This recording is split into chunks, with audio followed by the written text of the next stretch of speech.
Kevin Bennett again, because Kevin Bennett, wow, that was off the chain last week Sunday.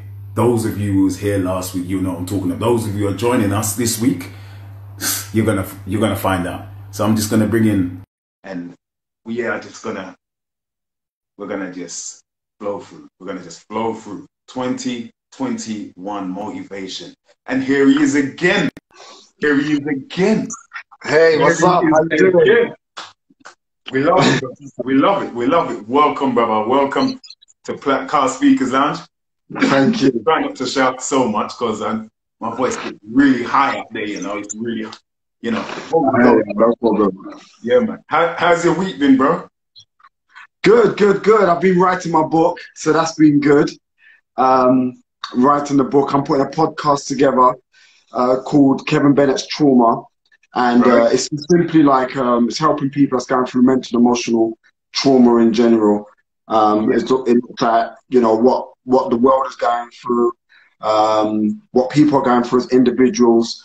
And I put a system together that looks at industries that carries the most stress and trauma. Like, for example, nurses. What nurses are going through right now is unprecedented. People don't even begin to see what's happening with them, and they're kind of the silent heroes who get penalized from their work environment. Well, I won't just say nurses in general. I'll say frontline workers. Yes. You know, so the podcast is really reaching out to people who suffer in silence, but they are doing a lot behind the scenes as well. And so it's focused on trauma overall, and so it's called Kevin Bennett's Trauma. It's going to be absolutely amazing. Right. Kevin Bennett's Trauma. And I saw some of the marketing and the advertising for that, and I must say it looks really good. It really, really looks sparkling. Thank you. It's actually got up there in the writing as well, KBT, Kevin Bennett's Trauma. Oh, okay. So it's right there on the shelf, right there. I see. Yeah. So, bruv, a lot of people, they came on last week. People are still watching last week's YouTube channel, what we had on YouTube. Like we put it on YouTube, rather. And people are still watching it. People are giving me DMs first and saying, look, they want to hear more. They are very grateful for what you did last week Sunday, man. And I'm trying not to shout. I'm trying to level my voice and trying to keep it down, bro. But I'm excited. I'm excited. And let's just have a brief recap of what you were speaking about last week. What you spoke about was seeking system. You spoke about enthusiasm, engagement, and not just being interested, but being interested in other people. You know, we briefly spoke on about things like that can hold us back, like feeling guilty or ashamed or having fear and worry. And most things that we worry about don't even come into manifestation. You spoke about having a life board as opposed to calling it a vision board. Looking at where you are. A life board is more in depth than a vision board. So a vision board is just a very small section of a life board. But yeah. So basically that. So that's just a very brief recap. And people, you can go either on this page to watch that last week's interview, or you can go on the Black Film Institute YouTube video, subscribe to it, and watch it, man. It's heavy. It's heavy duty, man. So let's get into it this week. Let's get into it. So this week's been a very heavy week globally. Yes. You know, the first week of 2021, and we warn people to get ready. We warn people not to watch too much news, not to be too inundated by the news, but be informed, but not too overly informed. And look at what's been going on across the world globally. Look at what's been happening. And it's not even to give too much of that our energy. You know, we've seen double standards in the media. We've seen we've seen stuff that we shouldn't be surprised about, really, especially as members of the Black community. We should not be acting surprised. I've seen all the memes. I've seen all the stuff floating around social media. The vaccine, they're rolling out the vaccine as well. They want to put that everywhere. So you're talking about, I looked at the trauma list that you said that at the top level of those who suffer with stress, or excuse me, those who commit suicide, or those who are more prone to commit suicide, are surgeons, right? Brain surgeons. Yeah. So surgeons in general. I looked at the list and I saw teachers, police officers, firemen and women, and surgeons. You were right there at the top of that. So dentists as well, believe it or not. Dentists. Dentists, also as well. Quite a lot, yeah. People go and look at it, man. It is heavy duty. It's heavy duty. And brother, I understand that you are, you're there.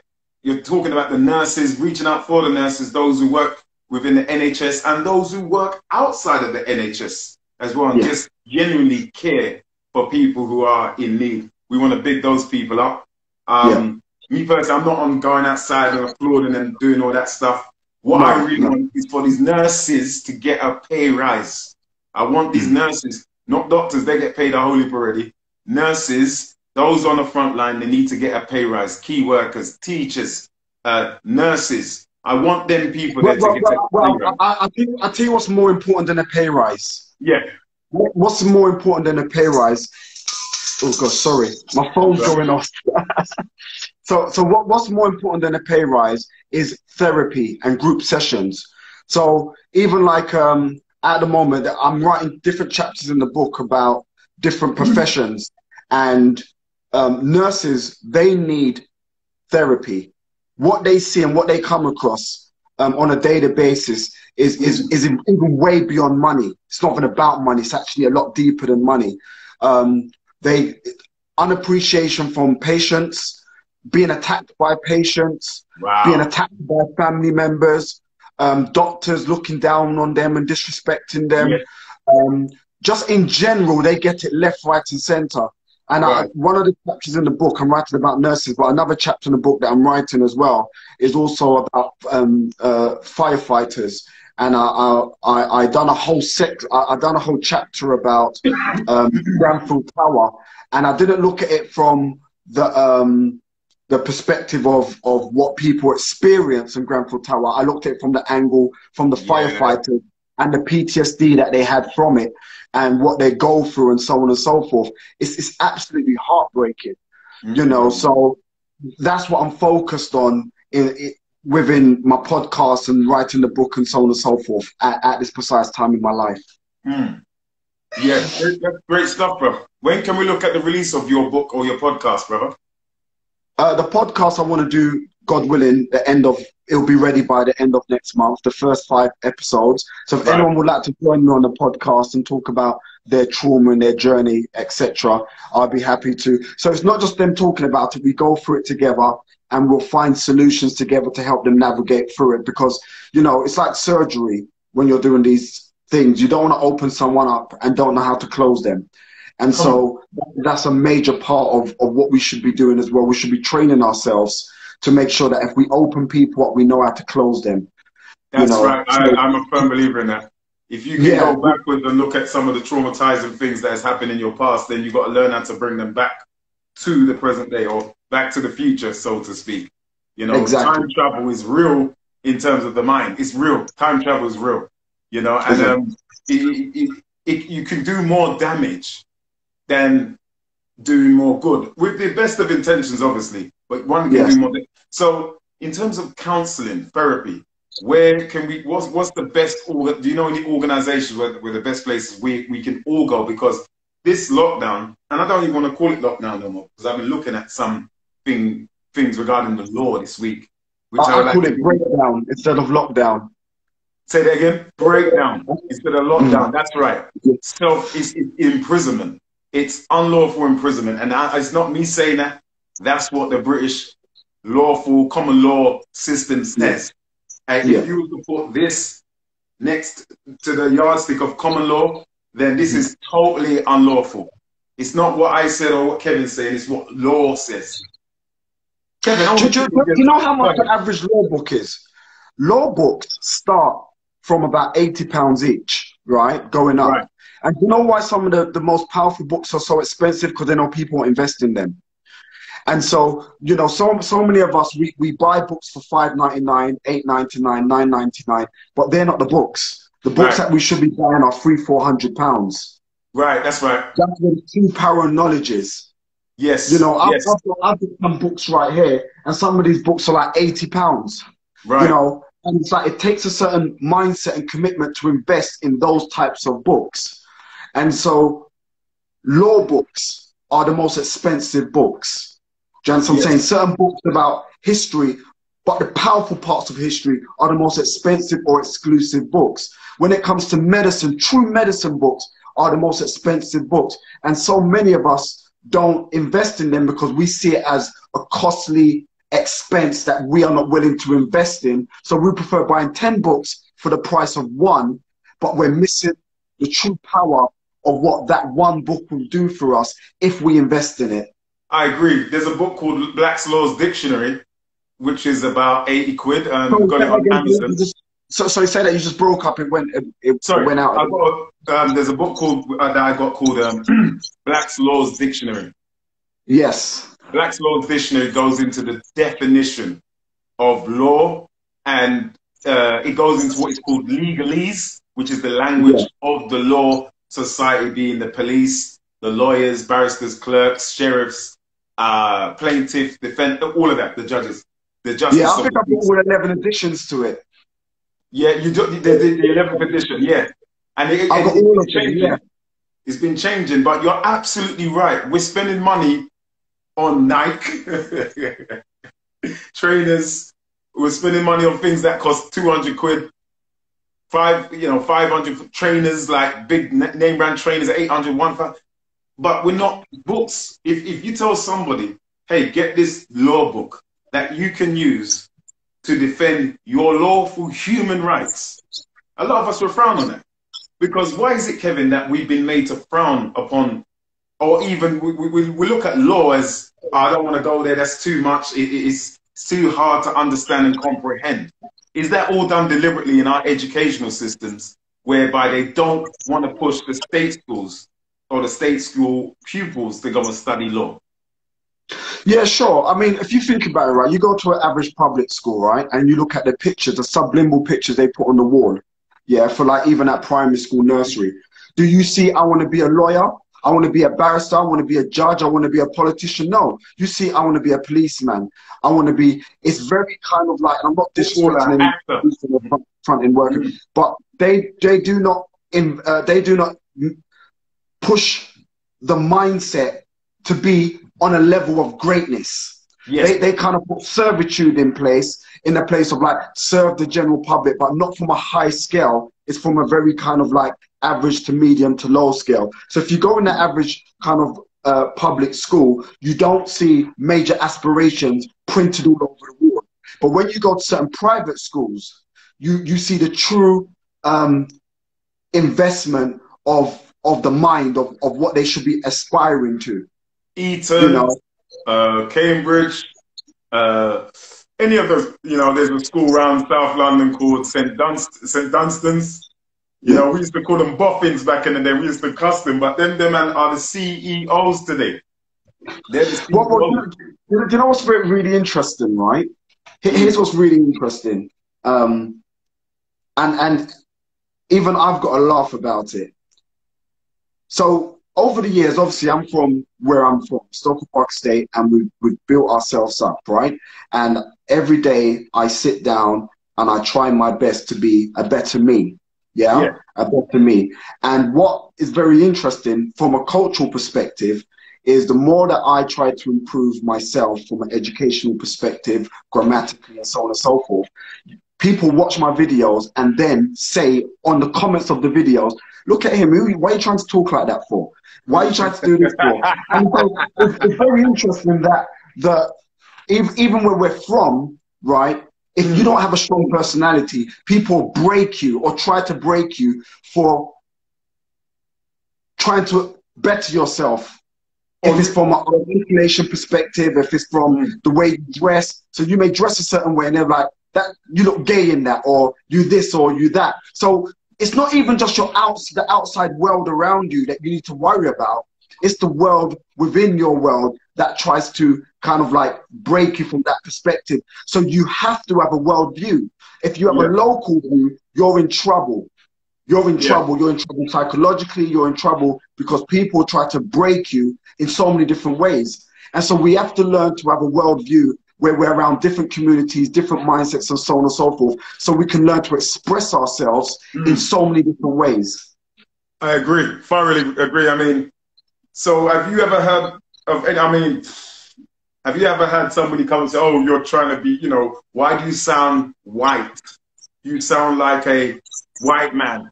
I get that all the time. Just because you're speaking proper English. I get that all the time. And it's funny, it's not the people that I've never met before that say it, it's the people that I grew up with that say it, you know? So we're in that place right now where we have to definitely start separating roads. And I believe that what most people are doing, we believe that we need to kind of like go back and try to bring up people who don't want to be brought up. And then in the process of it, they pull us down. What we need to do is position ourselves, show the roadmap and say, meet me here. And that's what we should be doing. Because as we spoke about last week, what happens historically? You know, historically, what did they do to Martin Luther King? Historically, what did they do to Malcolm X? Historically, what did they do to Fred Hampton. Oh my God, so many people. Sorry? Fred Hampton, Booker T. Washington, even Ali as well, Muhammad Ali to a degree. If you're talking more over here in Britain, Darcus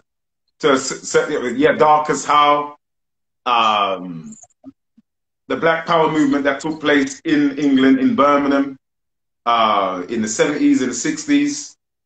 But many of the what we had as a black community then, or just different communities trying to do things on a grassroots level. Yeah, you know, and that's what happens. Like, we get infiltrated by our own. And so, but if you look at, there's a pattern. If you look at every one of them, they all got something in common. Every single one of them got something in common. And it's that they tried to go back and help people that didn't want to be helped. Or they wanted to go back and bring people up who were only solely focused on destruction. So we have to make sure that we don't repeat history. What we do need to do is sit down and say, okay, just like a relationship, for example, you know, you meet a woman, you like her, do not try to change her into what you want. Look and see her potential and build her from her potential. Or if she doesn't have that potential, do not try and work out with her. Don't work out with her because she's fit or she's pretty or she's got big bum or breasts or whatever it may be. You have to meet someone that shares the same common core values as you. And that's the same thing, ladies. Don't try and change us as well. You'll never change a man. Forget that. Yeah. Take it, exactly. Like, you can only add to your partner. Don't try and, so yeah, I'll balance that one out. Yeah, it doesn't work. Because what happens is, we're all about stories, right?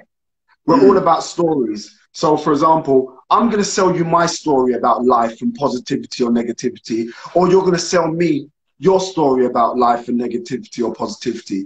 As you get around people, you start realizing they all share the same story. The question is, who sold them the story? Who sold and who bought? So you go in certain areas, right? They all talk the same. They have the same kind of slang. They have the same type of behavior. Yeah. They have the same type of accent. Who sold them that? Someone had to be the seller and someone had to be the buyer. And then the masses end up buying from the one who sold. And so when you hear about so many things around the world, a certain type of mindset or behavior or a war, right? The war normally started off with one person. Then all of a sudden, 3 generations down the line, they're still warring. So who bought into the war and who sold the war originally? Jeez! So these are the things that we have to focus on. Who are the buyers and who are the sellers? And we've got to make sure that buyers are not selling, buyers are not buying from the wrong people, and sellers are not selling the wrong things. So what is the mindset? So when you're talking about community now, we have to build sub-communities within a community, or a counter-community within a community, or a micro-community within a community. How do we do that?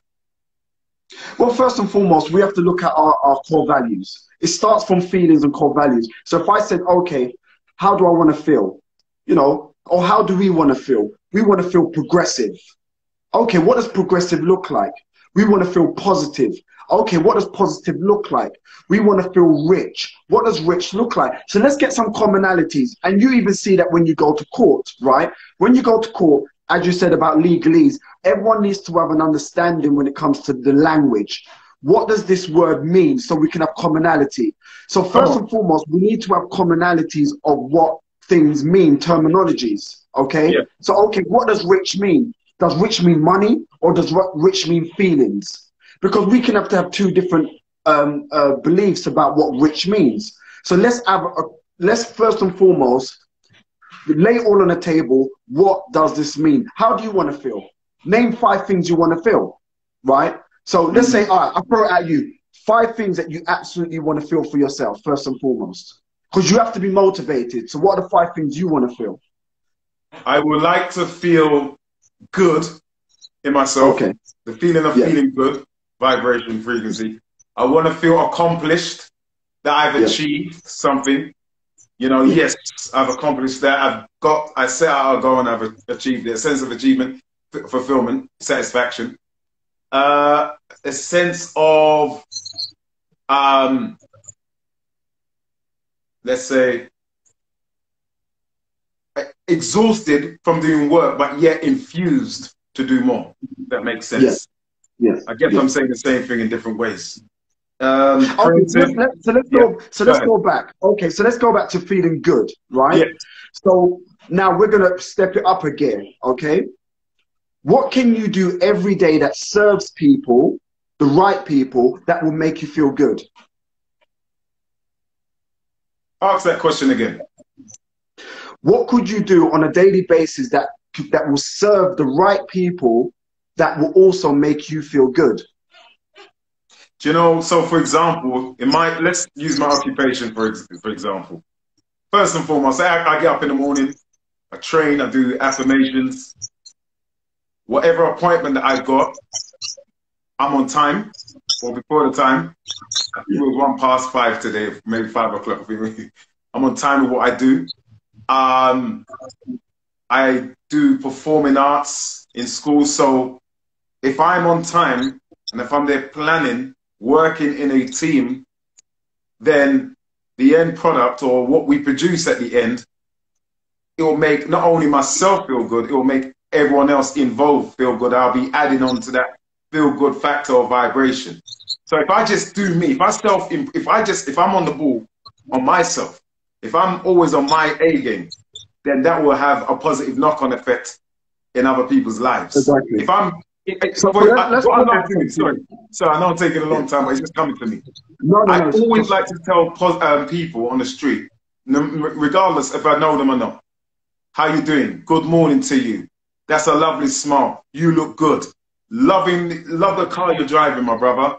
You look good, my sister. I always do that without any hidden agenda. I always do that. I always like to just, anyone that knows me knows, Courtney, you're a madman. Why you talk to me we don't know? Because I'm free. I'm not locked up. I'm not a slave like anyone else. I refuse.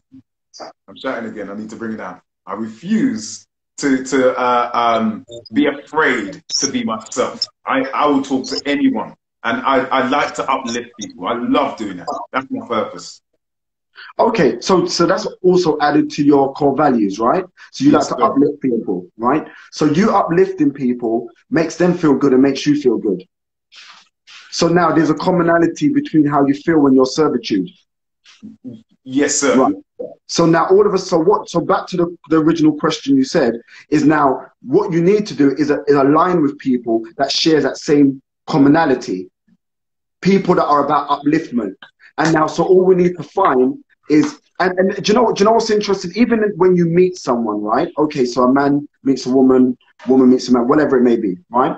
So what we tend to do is we tend to tell people what we are first, you know, even in a relationship, okay? So again, brother, I love what you just said. I just want to make sure I got you right.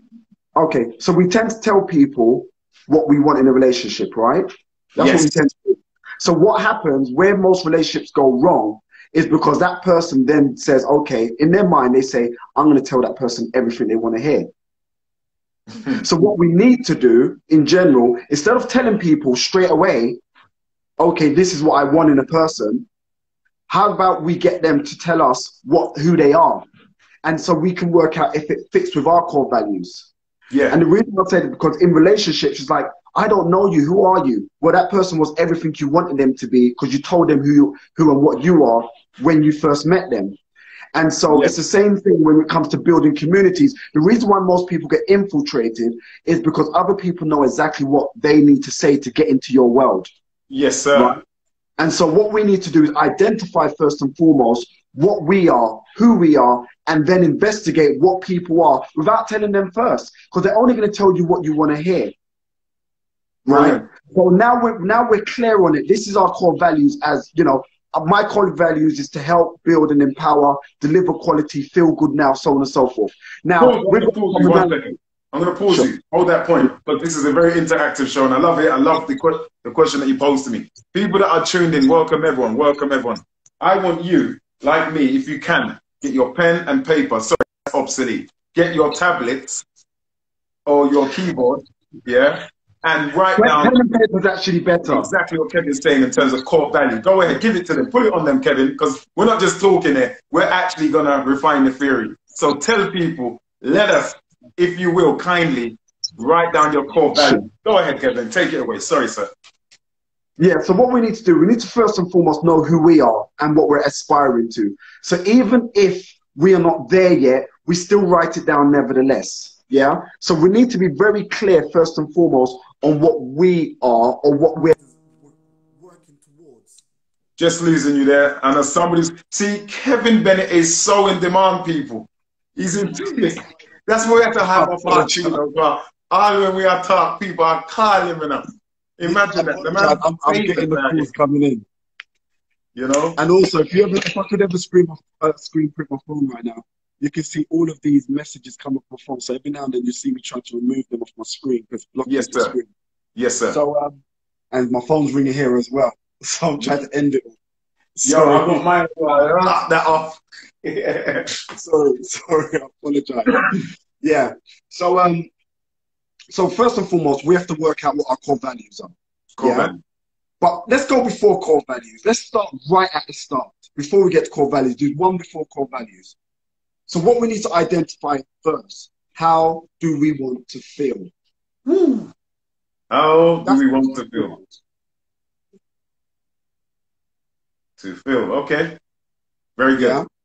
So how do we want to feel? And so what we want to have, we're going to have our primary feelings, which I would call our non-negotiables, and then our subsidiary feelings in that sense as well. Right. So a subcategory of our feelings and our primary feelings. Right. Yeah? So that's our primary feelings, which is what, for example? So for example, let's say a primary feeling that's a non-negotiable. Feel good now. Okay, gratification. It's a non-negotiable. Because what happens if someone, or if you have someone around you who's always trying to make you feel bad, you know it's a non-negotiable. They can't be in your world. You're not going to negotiate it. Right. Got you. Yeah. So you have to make sure that you have certain feelings that are non-negotiables. Because here's the problem. People end up falling into an electron zone because they keep on negotiating with other people's projection of how that person wants them to feel. Say that one last time, my brother. I loved it. Okay. I loved it. People keep negotiating their feelings because of... All right, go, you say it. Okay, so let me put it another way, right? You have someone in a relationship, yeah? And they're loving, they're caring, but the other person is very abusive. Yeah? So because they love that person, what do? They start to negotiate. That doesn't work. And so you remember I said to you about buying and selling of stories? They end up buying the other person's story. They start making excuses for that person. The reason why they're treating me like this is because, you know, as a child they was abused. The reason why they treat me like this is because they're alcohol. The reason why they treat me like this is because, you know, every now and then they take this drug or whatever. The reason why they treat me like this is because, you know, they've lost their job. The reason why they treat me like this. So what happens is they end up becoming the product of the other person. But the other person's in an electron zone for a reason. They're in their reason. Jeez. Go ahead. Yeah. So they're in there for a reason. And so what happens is you have a world of mediocre starts to happen because as soon as that person gets, you know, God forbid they have a baby with the other person, then it becomes another excuse why they stay. Well, you know, where is my child's mother or is my child's father or whatever it may be? And so now the child is in a low low vibrational frequency because the mum is in a low vibrational frequency because the father is enforcing that within the family network. And so one day she tries to move on. Sorry, it said the volume is low. Is my volume low? Yeah, I think I was just gonna say that. I think it might be your volume, my bro. Have you got headphones plugged in or something? No, I'll tell you what's happened. When someone tried to call my phone last, it somehow knocked out my sound. Hey, so what I'm gonna do, I leave apologize. Kevin alone, you know, he's doing a sermon, bruv. Yo, church is in. Louder, man. What I'm gonna do, I'm gonna try. Can I just log out and then log back in? Yes, do that. Okay, definitely. Yeah, man. All right. So Kevin's gonna join us. Yo, people, let me. Put all the little sponge on, man. Listen, you know, everyone. All right, you can hear him fine. Yeah, he's a bit in and out. People, stay tuned, stay locked in, Don't go nowhere because things are about to get really hot and heavy. It's getting hot and heavy now. These are pearls of wisdom that we're getting from Kevin Bennett here at Black Car Speakers Lounge. People, leave Kevin alone, yeah? Don't phone him. Okay, how are we now? It sounds better. That sounds the same. It sounds cool, but people say they can hear you. Does my mic sound right? Does Kevin's mic sound nice, everyone? Yeah? If any people, let us know how it sounds, and if it, you know, we'll work on it. Also, any questions for Kevin, get them ready. You're loving this. Respect to you, sister. Respect to you, Nina. Respect to you, Sweatstorm. Hairstyle suits you. You know, it's the little spongy thing, you know what I mean? I've got a bit of, I know it's a derogatory term, that coolie thing going on. Oh yeah, I want to say happy birthday, mommy. Happy birthday, mom. Excellent. Happy birthday. Happy birthday on Friday, you know, we have to, you know, look after mommy always, man. That's queen right there. Oh, it's my brother's birthday today as well, so happy birthday to my brother Mike. Capricorns in the house, yo. Capricorns in the house. Love it, brother.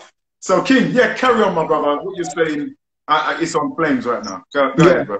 So here's the thing, right? What we need to focus on, which is extremely important, in order for us to live in a place of excellence, we need to have an immediate environment, first and foremost, that represents excellence. In order for us to be happy, we need to be in an environment that represents happiness. We can't kind of search external happiness if our internal world is absolutely diabolical and crazy. And so first and foremost, the problem is with most people, they're trying to fix their partner. You know, they're trying to fix their partner. So let's work this out let's just do some crazy numbers, right? Let's say you are 100% happiness. No one's 100% happiness, but let's say you are for numbers' sake, okay? And so now you meet a person, a man, a woman, whatever, and they are 70% negative. Okay? Right. The question that I'm going to ask you now, or ask whoever is, how much of you do you need to give to get that person to your level? So how much of your happiness in numbers do you have to give to that person in order for that person to come up just a bit? Your 70% what? Happiness?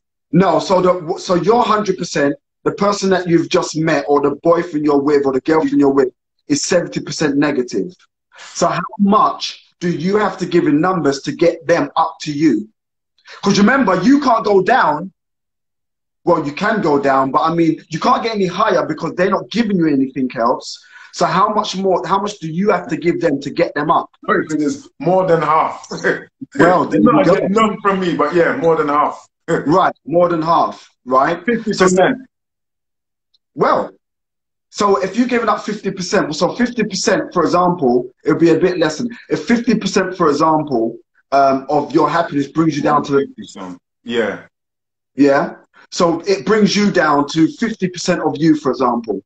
So now you've brought them up, but you've lost a bit of you. Yeah? Or you've lost 50% of you, or maybe 30% of you you've lost. Now you've got to go into a world that's naturally negative. How many more percentage is taken away? So how many more percentage? Let's say you've now lost, let's say you've lost 35% of you. For example, we're just giving out numbers, right? And so now you're down to 65%. Yeah. Yeah. So 55, you're down to 65%. So now you're listening to the news. How much percent would you say the news thinks of you? I like that. Yeah. I love that, bro. I love your maths. I love your maths, bro. Okay. Let's give a percentage to the news. How much does the news take from you? 5%, 10%? Yeah, I'll let the people know. How many percentage would you give to the news? So you've given the percentage to that partner, male or female, yeah. Yeah. And then now the news, boy, what the news comes on in the morning, afternoon, evening, and then late evening. That's 4 times. Yeah. Wow, that's a large percentage still. Ooh, that's a big portion. That's what. What would you say? What would you say, people? How much? 5%. So 5%. Okay, so now you're down to 60%. Now you've got 5 friends that call you up and tell you about Mix Up and all the rest of it. So how much do you now? What's that? Yeah. So now your friends are talking to you about Mix Up and hearsay and this and that. So that's more negativity. How much percentage now do we give to the negativity that your friends are now texting you and having conversations with? Like the conversation. Oh, in it. Oh my God! Did you see that? Oh my God! Did you? Oh my God! I saw him. You know, I saw him. He was talking. He was really? He's cheating. Yeah. No. Okay. So someone says 10%, right? So now we're down to 50%. Okay. So let's say, for example, you're depleted now. So let's say, for example, you've got natural family problems, okay? Yeah. God forbid one of your family members has got COVID, God forbid whatever it may be and all the rest of it, right? Yeah, natural stuff, okay? How much percentage do we give to that?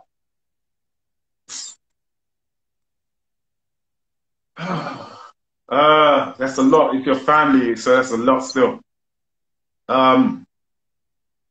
That's a lot. You give a lot. You give a lot. Yeah. So what, 20%? About 20%. Your battery's low now. Okay. 25%. So 25%. Yeah. Okay. So now we're down to 25%. Wow. Yeah, now we're down to 25%. Someone says 15% off. 15%. Half of what you had left. Jeez. Right. Let's say 25, yeah. Okay. So now you're down to 25%. So wow. Let's just go for one more. Let's go for one more. Now you're concerned about your job or your child or your children. How much do we give to the concern of your job or your child or your children when it comes to their school education or your future when it comes to, you know, where you stand with your job? So now we're down to 25%. What do we give that? How much percentage do we give that? On average, we're in our jobs, what, 8 hours a day, 6 hours a day? Or we're working, whether it's job, working from home. So, all right, most people are working from home. Mm-hmm. Or furloughed. So, yeah, under this kind of, under the auspices of COVID, there's some people got a lot more time now. Mm-hmm. So, children at home, because children are not going to school unless they are vulnerable. Ooh, yeah. People saying 30%. 30%. Is that are those who are saying that much? Are you the ones? Do you have children at home? Lost audio now. Will I have to reboot my? Oh, that's your device, not your. Not ours. Yeah, 30%. Yeah. Okay, let's say 30%. So do you know where you are now? From my calculation off the top of my head, maybe I've got it wrong. You're now -5. Yeah, minus. Yeah. You're literally, you know, where you're driving a car, the needle is way beyond the red now. Way beyond the red. Yeah. And bear in mind, I said 100% at the start for numbers' sake, and no one is 100% happy. So bear in mind, I started off with 100%. So this is the reason why most people are in the minus right now. Because what it is, yeah, Jesus.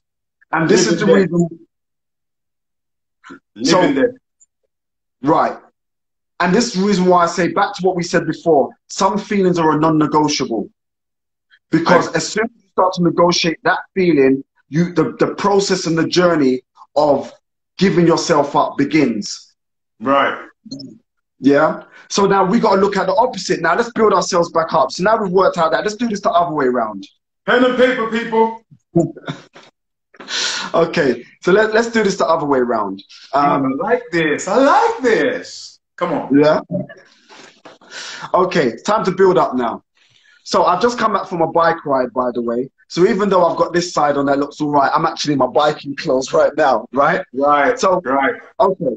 So going for a bike ride in the park or going for a walk in the park, and there's a science to it. So if you're going for a walk in the park, here's a science to it.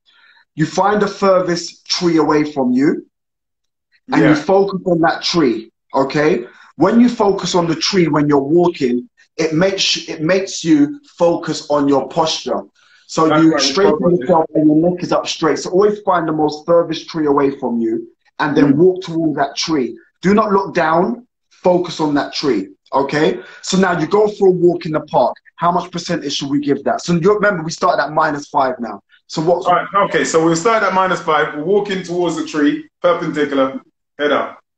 We start at -5. Yeah. And we focus solely on that tree when we're walking as a part of the exercise. Solely focus on that tree. How much percentage do you reckon it will give you when it comes to your energy and happiness? Oh, how much will come back into you? Oh, a lot more because your posture's up, so that's a percentage. I would actually say 20%. 20%? All right, someone's got 10%, someone says 15%. Someone says 10%. Okay, so the average, someone says 5%. Let's go for the average 10% in that case. Okay? Yeah. So we've come out of -5 and now we're +5. Oh, 5. Yeah. Yeah? So now we're at +5, okay? Yeah. All right. So let's go for fresh air. Yeah, fresh air is good. So let's go for another exercise. Now this one's a really powerful one and most people don't know how powerful this is. Brisk walking. So let's say you're going to do it brisk walking. Okay, so brisk walking is normally what they normally define as brisk walking. If you're walking 100 steps every 60 seconds, 100 steps a minute. So 100 steps a minute is the equivalent of brisk walking. Yeah, I got mine there as well, so I always make sure I time myself. Okay, so brisk walking, they say brisk walking is so good for you that it's probably one of the antidotes for depression and stress. Come on. That's how good brisk walking is. And I'm going to prove that. I was studying something. We spoke on this last week, actually, and it's very good that you brought this up again. Brisk walking, walking exercise. I try to do at least 75 to 100 push-ups a day, like at least 4 to 5 times a week, in close and wide.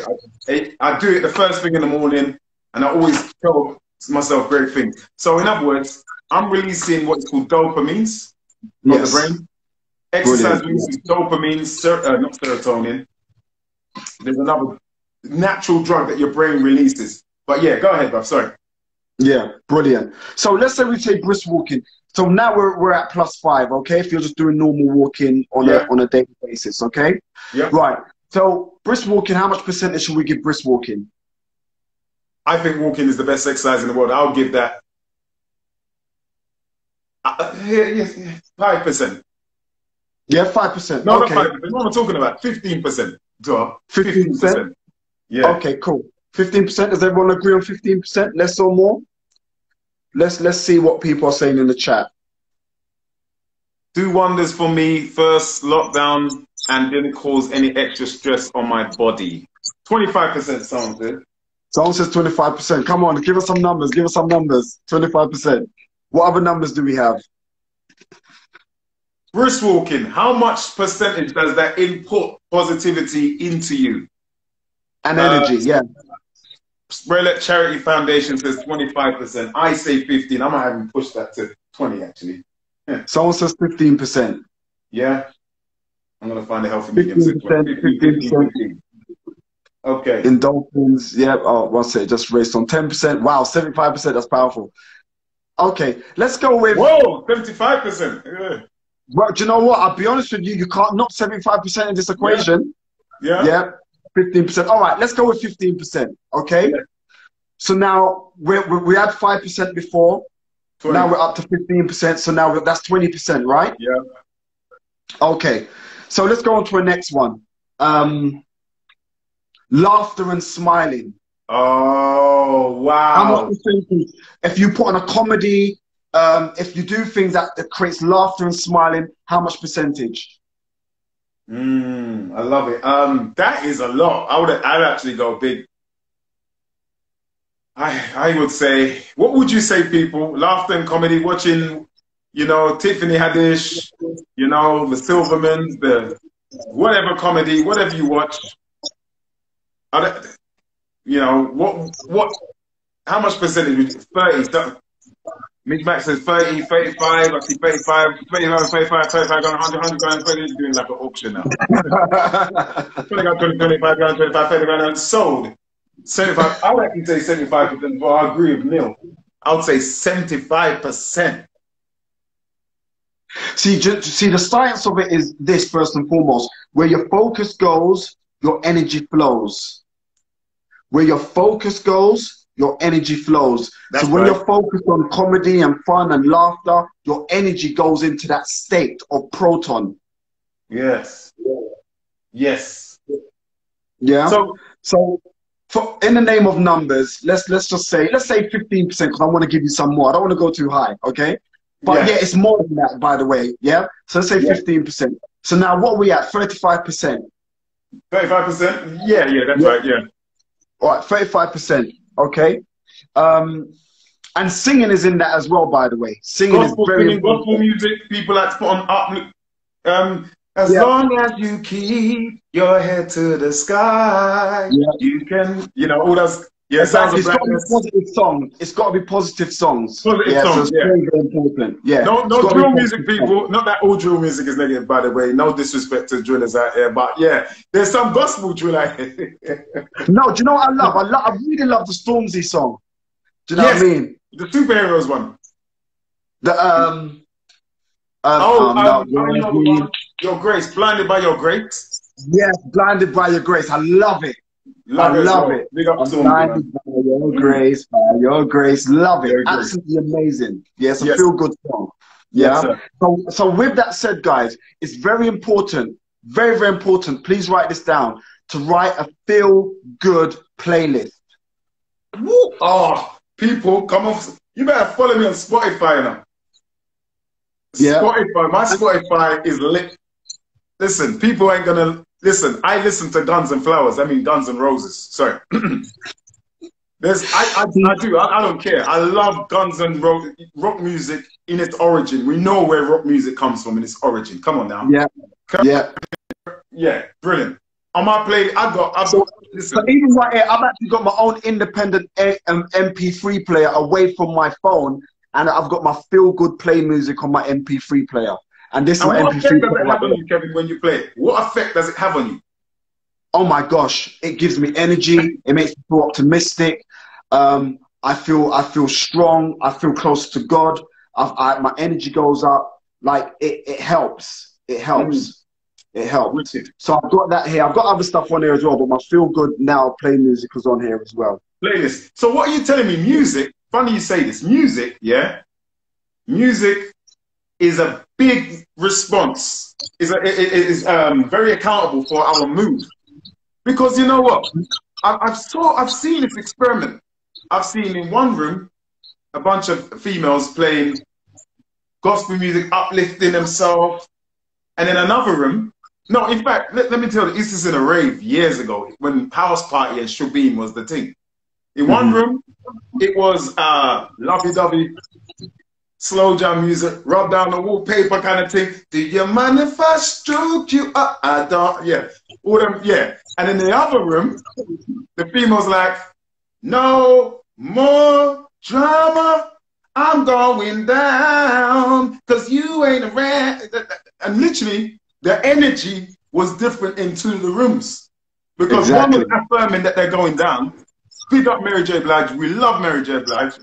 And in the other room, it's all lovey-dovey and rubbing down wallpaper with all bin liner on the window, you know? Just everything black out until EastEnder. But the moods were different. And I've noticed music is an affirmation. It literally drags you down or puts you up. You know? Sorry, go ahead.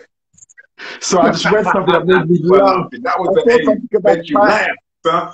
I thought something about Tyrese and Mary J. Blige just curtained if you play. Oh, Let me tell you something. If you put on Tony Braxton, yeah, and Mary J. Blige, right, you better make sure you remove all sharp objects from the house. yes, yes. I'm telling you, move that thing. Don't come home, brother, to see your wife. Oh, listen, and you know, and then she's playing Tony Braxton. What's that one? There's one that Tony Braxton. Name me a Tony Braxton song now. Ah, there's so many. Oh my gosh, I think I'm filtered around my As long system. as I live. And listen, some of the songs, yeah. Women, I'm gonna say this to women. If you want to be in a good mood about your man, put on them vibration songs. I get all the whole of Mary J. Blige. Go ahead, sorry. I think what's very interesting, look at most of those artists now who sung those songs, they're not happy in their relationship. Oh! Mary J. Blige, Tony Braxton, all of those people, look at their relationships right now and you will see that the songs they sung, acting or not acting, has manifested into their life today. They've all got broken relationships, even up until today. The frequency keeps them coming back to visit them. You know what? Facts. Look at Tyrese as well. Yeah, all of their relationships, I've given them a beating over the years. That's facts. And sad to say this, and our hearts go out to Mary J. Blige or Tony Braxton.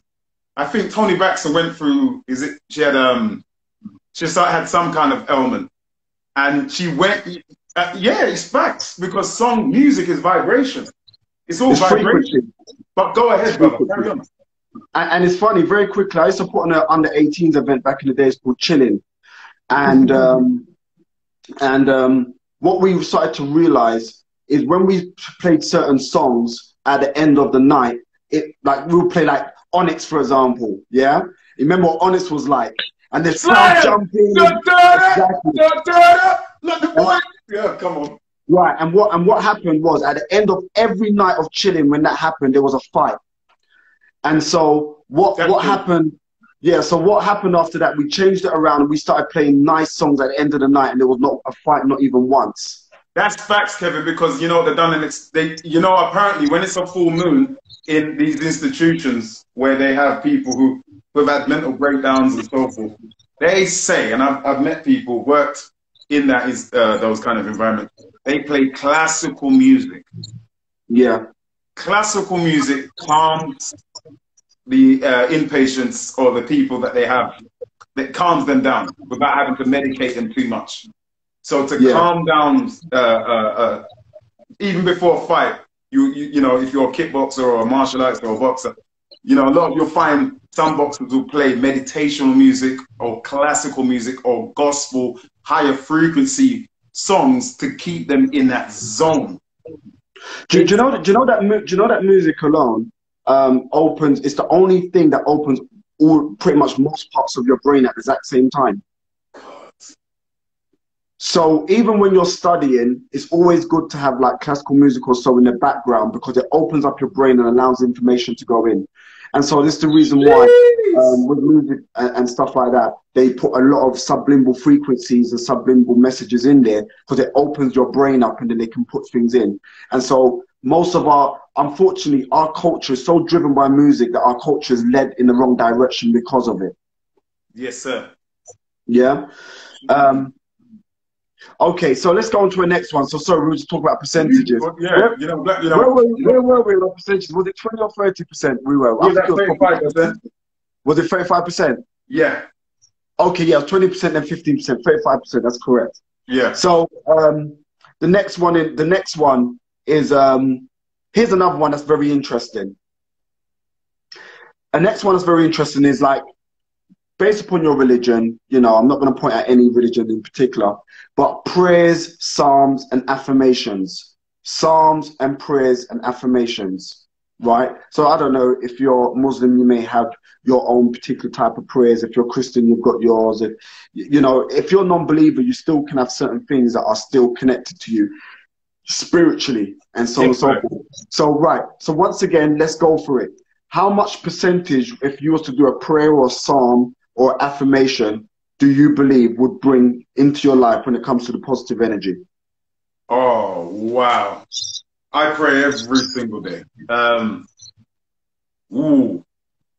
And I'm not gonna lie. I mean, I pray, and then sometimes I just make it my duty to pray before and while you know, before the day starts.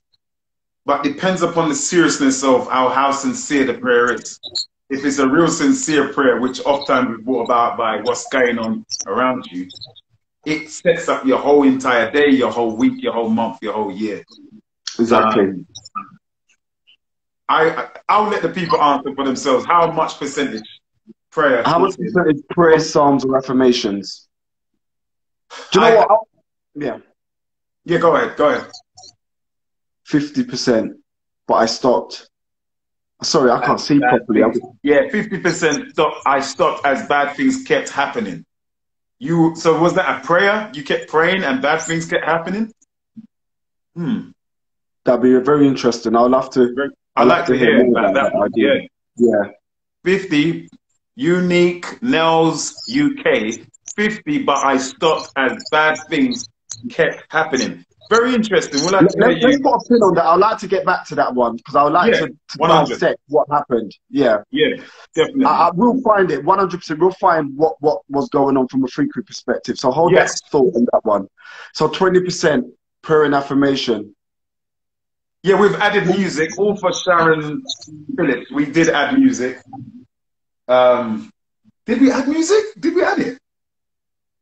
Oh, wow. Did we actually add the percentage of music, though? We did do that, right? Oh, did we? I'm not sure if we actually did. We're so into the Tony Braxton and the Changing Faces and whatnot, and Mary J. Blige, we forgot to actually put the percentage of music.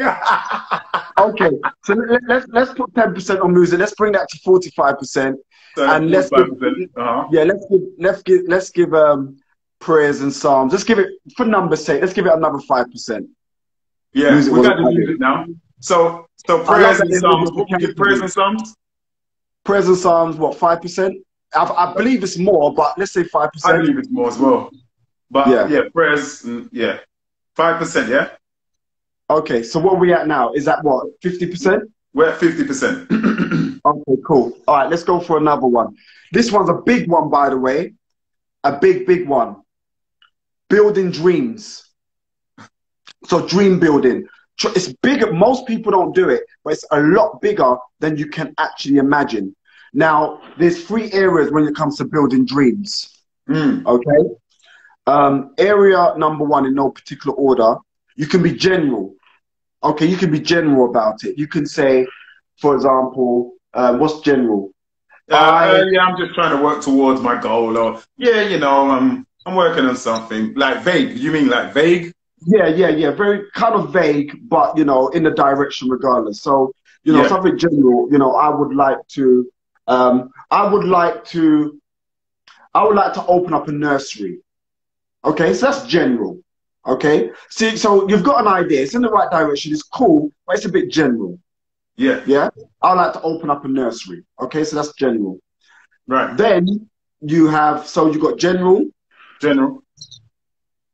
Gosh, building dreams without procrastination, 40%. She's gone ahead. Because once again, building dreams, do you know what building dreams will do? Building dreams, it starts to map out your network, your friends, the people you give time to, the things you read. Building dreams is a big one. Big one. It changed. I'll give you a prime example. Relationships as well. Well, I'll give you a prime example, right? Let's say, for example, you live in the worst estate, in the worst area, for the worst reasons. But your dream is to be a footballer. Yeah? And so what do you do in the morning? Where do you go in the morning? You go to play football in the park, in the garden, or on the road. Exactly. You leave the ends to go and play football. There you go. You leave the ends to go and play football, exactly. Right? And so what kind of friends do you start hanging out with? People who share the same commonalities as you. Football. What are the things you're going to be watching? How to do kick-ups, 1,000 kick-ups or whatever. It changes your dynamics, it changes your focus and aligns you around the right people. Your diet, your nutrition, everything. Exactly. Even your diet as well, which we're going to get to on that. But even your diet, all of a sudden, I can't eat chips. I can't eat fatty food. I've got to go to sleep a certain time. I can't go to sleep at a certain time. Why? Because your direction of your dream starts to map out your behavior. Exactly, your discipline, right? So dream building is big. So you got general. You've got a next one which is very powerful called feelings. You don't know what you want, but you know how you want to feel. You know you want to serve people. You want to feel like you're serving people, right? But you don't know what it is. Not everyone knows. Not everyone knows what they want.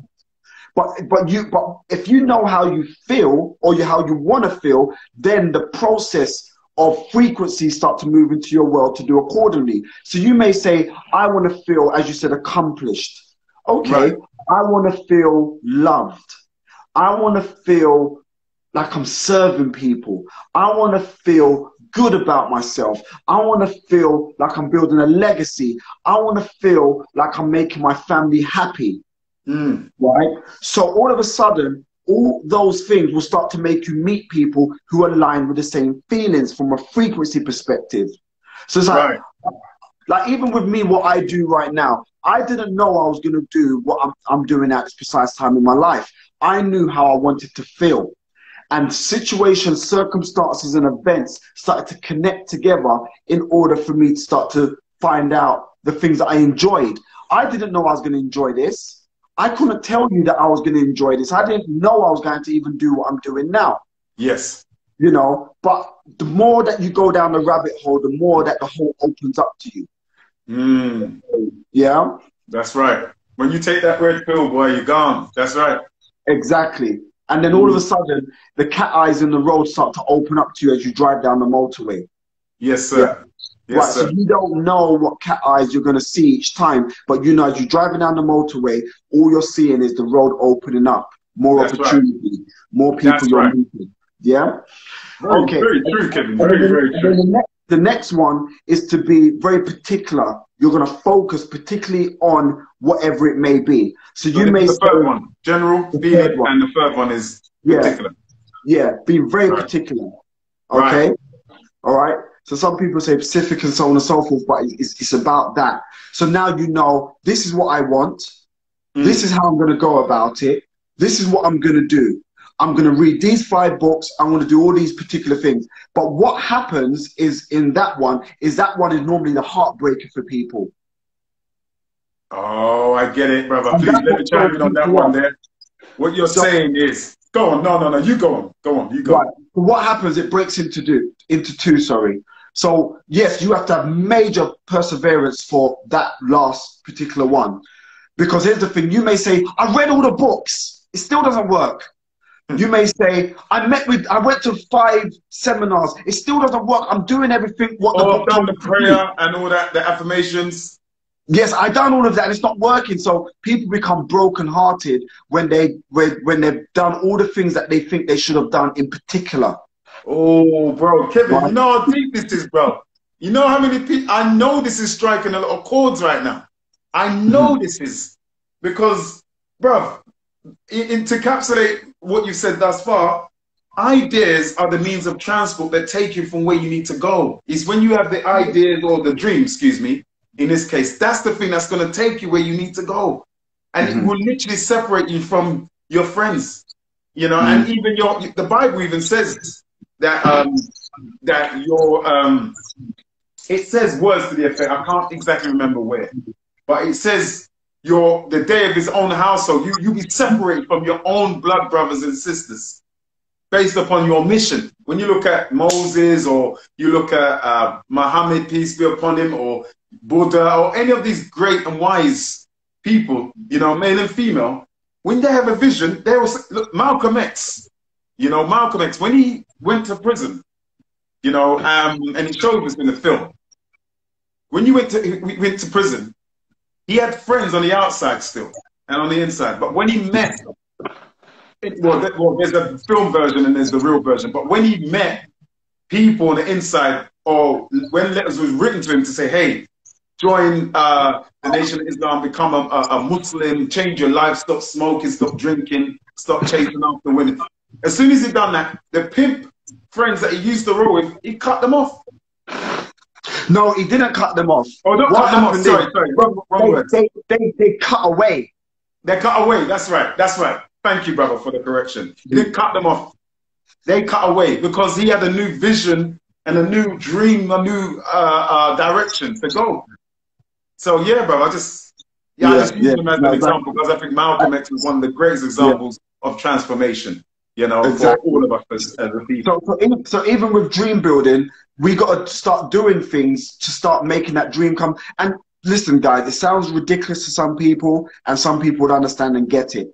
If you want that house, go and do viewings. It may not be that house in particular. Go to the big mansion viewing. Go. Right? Yeah. Go to the big mansion. Sit in the car. Go to the showroom. Go to the showroom. Smell the seats. Be a weirdo. Smell the tires. You know, go and do all of that. Take it on a test drive. You know you got $35 in your pocket. Yeah, you know, but no one knows how much money you got in your bank account. Put on your best outfit and go to the showroom.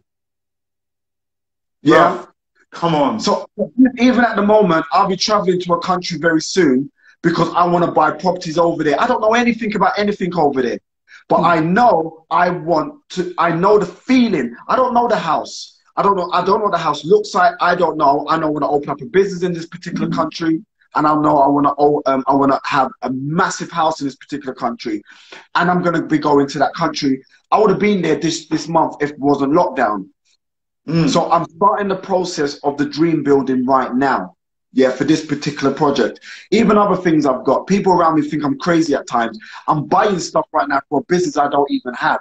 Because now I'm committed. Right. Now I'm committed. I'm buying stuff. Bro, I don't know. You think I know how to play this? Love it. You think I know how to play this, people?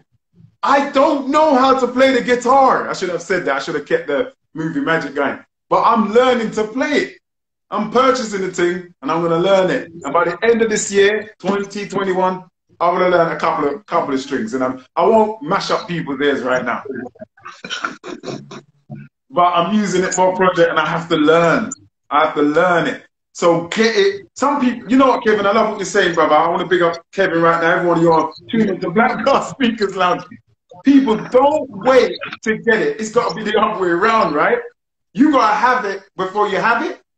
Yes, like that's correct. The guitar, you going to visit the property, people going to sit in the car showroom, walk around in the apartment that you want, hang around people. Are you saying, Kevin, if you want to be a bank manager, go where they go or go on their forum, LinkedIn, or just hang around the people you want to be like to achieve or accomplish what you want? Is that what you're saying? You know what, I'm going to say something right now that sounds very crass. Yeah? Go ahead. So I apologize in advance. No, I don't apologize. But I'm just saying. No, don't apologize. I'm apologetic. Yeah? I don't apologize. Here's the thing, right? Okay. So as men, okay, we look at a real nice, hot, sexy woman, or we look at our hot, sexy woman, either or either, right? Yeah. Yeah? What happens to our body? The blood goes to, yeah. Yeah? We get erected, right? The blood so goes, whatever happens in our mind, our body adjusts accordingly. That's right. Yeah. And then when a woman does the same, she becomes very tender. Yeah. I like the way you said that. Okay. She becomes very tender. Yeah. Yeah. So whatever happens in our mind starts to change the chemistry within our body. Do you understand what I'm saying? Yeah. It changes the chemistry in our body. So let's say now, for example, going back to this, let's say, for example, we are in that moment, we are feeling pleasure in that moment, okay? Yes, then all of a sudden, let's go back to that mix-up friend that phones us, and the mix-up friend says, hey, what happened?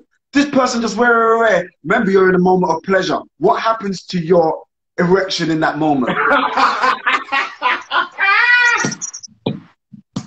Yo. Oh, no, I was going to say something, but I was going to use an example, but I think it's even more crass. But I won't go there. But yeah, suffice to say, man's ready to do what he's doing, and then next you take the music playing, straight come off, and the next minute, belly come pop out, girder come off. You know what I mean? And for the ladies, but you know what? Do you know why this is actually? But you know why this is actually serious? But you know why it's actually serious, right? The reason why it's actually serious is because most men cannot get an erection when they're stressed, and so it affects their relationships. Bingo. It actually affects their relationship. So that woman may say, Right. I feel like you don't love me or you're not attracted to me anymore. It's because he's stressed, he cannot get an erection. He's not turned on. Because where your focus goes, your energy flows. Yeah? So dream building, so going back to it, 'cause I don't want to move away from our numbers. So dream building creates the erection or the tenderness in our mind. Ladies, stop stressing us out. Yeah, right. So it's very important. So okay, so back to it. What percentage should we give dream building? Okay, dream building for me. That's an everyday. Because you're thinking about your dream building. You're talking about your dream building. You're emailing. You're moving. Ooh, that's a lot of But there's every Come on, part guys. of the puzzle What goes percentage towards of the dream dream. I'd building? say, ooh, for me, that's a lot. That's a lot. That's a lot. People, what would you say to dream building people on this live? I would say, I've actually broken up from relationships just because of my dream and what I want to achieve. I've, as you said, broken away, moved away. You know, because I'm so focused on what I want to do and what I want to achieve and the man I want to become. I would say 80, 90%. Well, yeah, we've got on the chat here, we've got 30%, 70%. I'm saying 80%, but we'll go with what the national survey says. And the survey says? Bob Homeless. Is that Bob Homeless? Was that? Family Fortunes, yeah. Yeah. Oh, boy. So what should we run with? Okay, let's go. Go ahead. Let's go with the just in this. This is hard, man. I'm suffering with an ups. I would be 30%. I've seen a lot of 30s and 70s. All right, let's go with 30 in the name of numbers, yeah, to keep it low as possible, yeah?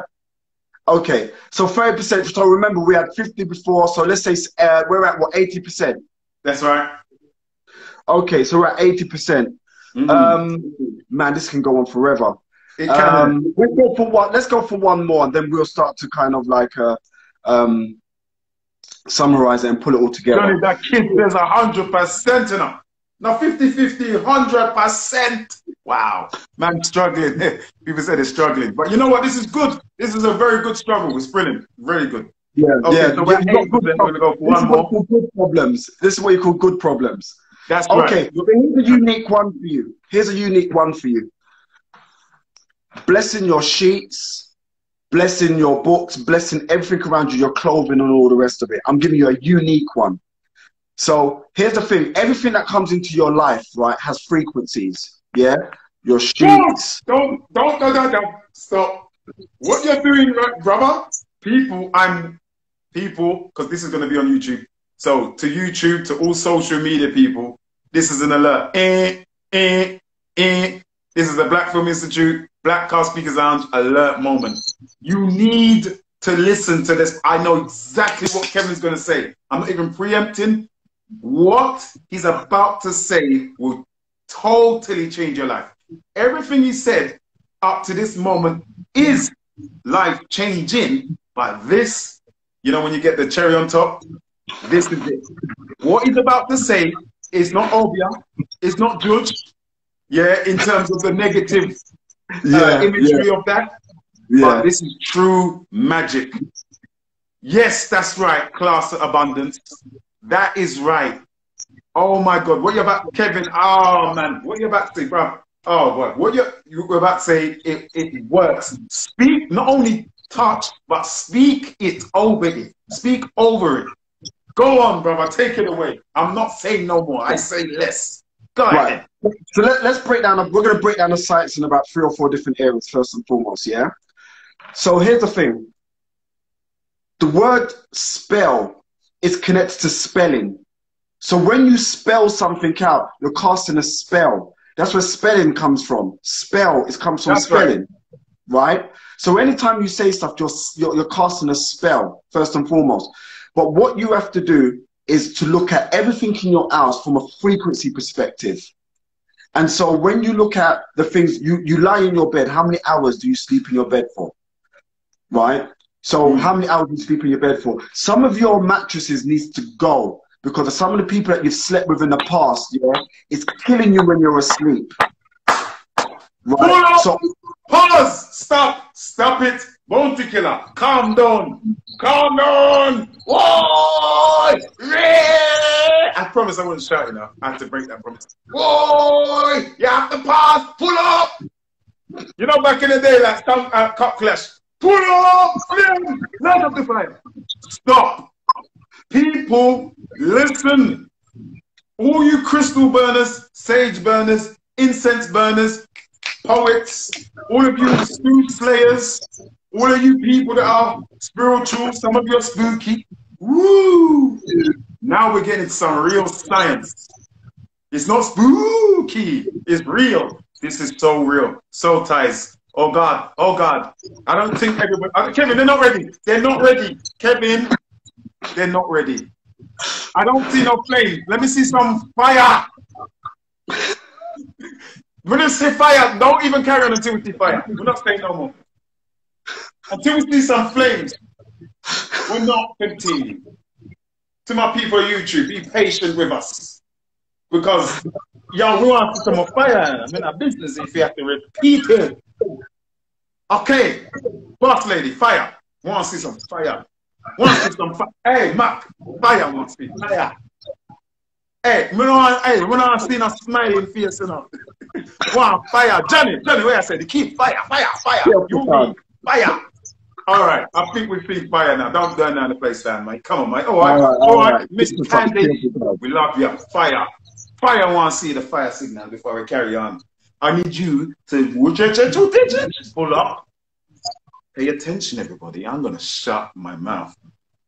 Carry on, Kevin. I think, yeah, we're seeing plenty of fire right now. Emojis. No real fire, people. Emojis. No burn down your yard. Don't burn down the yard. You know, we rebuke it. We rebuke that. Okay, so. Go ahead. Is everyone ready? Is everybody ready for what Kevin's about? I told you. This is the cherry on top. So what we've got to do first and foremost is, see, everything in your house vibrates at a frequency. And everyone that comes into your house changes the frequency of the things in your house. Yeah? So even when you bring a picture of someone in your house, after a while, you don't even realize that it's changing your frequency. So there was a client well, about a year ago I was working with. And every time I was doing certain things with her, it just wouldn't work. All the things that I normally would do just wasn't working with her. And so one day I said to her, I'd like to come to your house and just walk around your house and check it out. And she said, okay. She seemed very reluctant, but fair enough. I remember it was I can't even say it. Anyway, so this, when we went into her house, I walked around her house and I said to her, first and foremost, I saw that she had black walls. And so even colors have frequency. So she had black walls in her passageway. So I said to her, why did you have black walls? What were you going through when you had that black wall? And she said that she was depressed at the time and she don't know why she done it, but she done it. So I said, okay, tick, let's change the color of your wall. So we changed the color of the wall and we changed it to yellow at the time, right? Then I walked around and I said, tell me about that picture. Then she had a picture of a newborn baby that she had that died. Yeah, so tell me about that picture. It was of an ex-boyfriend. Tell me about that picture. So she had all different pictures in her house and stuff that changed her frequency. So no matter how positive she was outside of her house, when she came into her house, the house was riddled with different negative frequencies from anger, depression, frustration, all of these different things. So what we done, we got a piece of paper and we wrote down a percentage-wise, how does it make you feel between 1 and 10? And she said, this makes, so 10 was depressed and 1 was I feel good. And most of them was hitting in the 7s and the 8s. Yeah. So what we done, we took down pictures. I told her to change certain, change the colors. And all of a sudden her frequency just went up like that. Right. And so on many different levels, we need to look at the things in our house that control our frequency. And it could be simple things from pictures right round to even like your knickers. You know, your pants, all those kind of things. Things need to go. You have to be very aware of, and you got what you called intelligence awareness, and you've got spiritual awareness. And with both of them, you have to always recognize what was you experiencing when you was wearing certain things or doing certain things? So you may say, why was my day so bad? And I can't understand why. You got to start looking at what are you wearing at that time? What are you doing? All these kind of things are very important. Yeah. So you have to have a spiritual awareness of what's going on around you as well. Right. And so you've also got to write down as well, what was I going through when I was when I had that picture, or when I had this particular thing, or, you know, different things in your house, okay? Because it will change the frequency of your world, 100%. As I said, your mattress. Who would you sleeping with on your mattress? Who was all up on your mattress? How many people on the mattress? How many different bodies have you had on your mattress? What about your pillow? All of these things, they strangle you when you're asleep spiritually. They strangle you. Sometimes you're tossing and turning and you don't know why you're tossing and turning. Sometimes you wake up and you had a bad dream and you don't know why you've had a bad dream. Sometimes you don't know why your body is going through what your body's going through. You need to check your mattress. Yeah? It has a major effect. Okay? Right. So let's go on to the next one connected to it as well. So here's the thing. Right? People burn out their place with incense. Basic. Go to the corner shop. That's get all your crystal people out there. All your crystal. Yeah. Do your moonstone, all of that stuff. I'm not there. Yeah. Incense. Right. So always wonder why the Asian community burn incense in the sweet shop when we're going to the corner shop when we're youths. Yeah. They want you out. What is that smell, man? What's that smell? Yeah, man, it's state, man. They're burning out Satan from the shop, and that's why they're abundant. A very abundant community, because they're tuned in to their traditions. And I have to say this, as Black African people of the diaspora, West Indies, America, Europe, wherever we're from, and I'm speaking to the Black community now, not to exclude anyone else. We need to get in tune with our ancestry. That's why Black Panther was not just a movie. He tuned back in. It's not devil worship. People need to get that. In fact, in the church, they talk about this. You must pray over it. You must bless it, man. We need our culture. What is Black culture? A lot of Black people don't know how to answer that question. A lot of Black people ask them, what is the Black identity? I'm Black British, I'm Jamaican Black, West Indian, Trinidadian, and West African, Nigerian, Ghanaian, and all of those terms are great. But what is our common culture? I've been to many places in the world like you, Kevin, and I'm sorry for cutting you in. No, go ahead. I've been to Asia. I haven't been to the motherland. Shame on me, and I will be going, God willing. I'm there.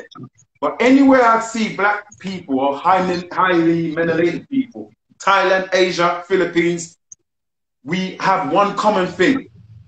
We are very spiritual people, very prayerful people, very soulful people. So, for example, you go to the churches of Africa and they're practicing what is called Vodou, so-called black magic. Then you go to the Pentecostal church in America or the Caribbean, they're doing the same thing. They're dancing, they're moving, they've got the Holy Ghost. But yet, and they're speaking in tongues, a language that we don't understand. Linguistically, but we understand it in the spirit.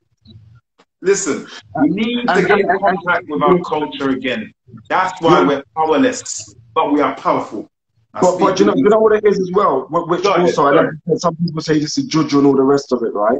Yeah. And what they don't understand. Even the other side of it as well. People got to understand how the planets work.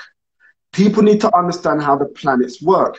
Now, even like with me, I only do business and I only do certain things at certain quarters of the moon. Yeah. So you've got 4 quarters. Okay. Come on. And you've got 4 quarters. And there's only 28 days in a month. People think there's 30, 31, all the rest of it. There's not. There's 28 days in a month, and there's 364 days, I think, in a year, times 24 times 13. And I think it's roughly about, it still works out to the numbers, probably a day or 2 out. Yeah? I think it's about 364 days, I think. Something like that, 364. Just, yeah, someone let me know. Just quickly jump on your calculator and let me know. All right, I think it's 28 times 13 months times 13. I think it's off the top of my head, it might be 364. Am I right or am I wrong? I'm actually doing it off the top of my head. I'm not even gonna lie, I was rubbish at math in school. So yeah, I like the decent, but I wouldn't be embarrassing myself right now. People, 28 times 13. I say 2, 8 times 3, 6, 8, 16, 200 and 364. Okay. Yeah, off the top of my head, 364 days, right? So there's 13 months in a year. That's what people's got to understand. There's 365 days in a year. Okay. Yeah. Now here's the thing. Let's break this down. Let's break this down. And once again, this is a science. This is a science that very powerful people use. A science. So the moon is broken up into 4. Okay. And the reason why we've got 28 days in a month, because the moon is 7 days each quarter. 7 days full moon. 7 days first quarter. 7 days last quarter. 7 days new moon. Yeah. So 7 times 4 is how much? 28. 28 times 13 is how much? 364. Yeah. So now, here's the thing. When they say a cycle, a woman's cycle, right? Oh, wow. A woman's cycle based upon what? Remember, there has to be a cycle. So the cycle based upon what? It's based upon the planets. It's based upon the moon.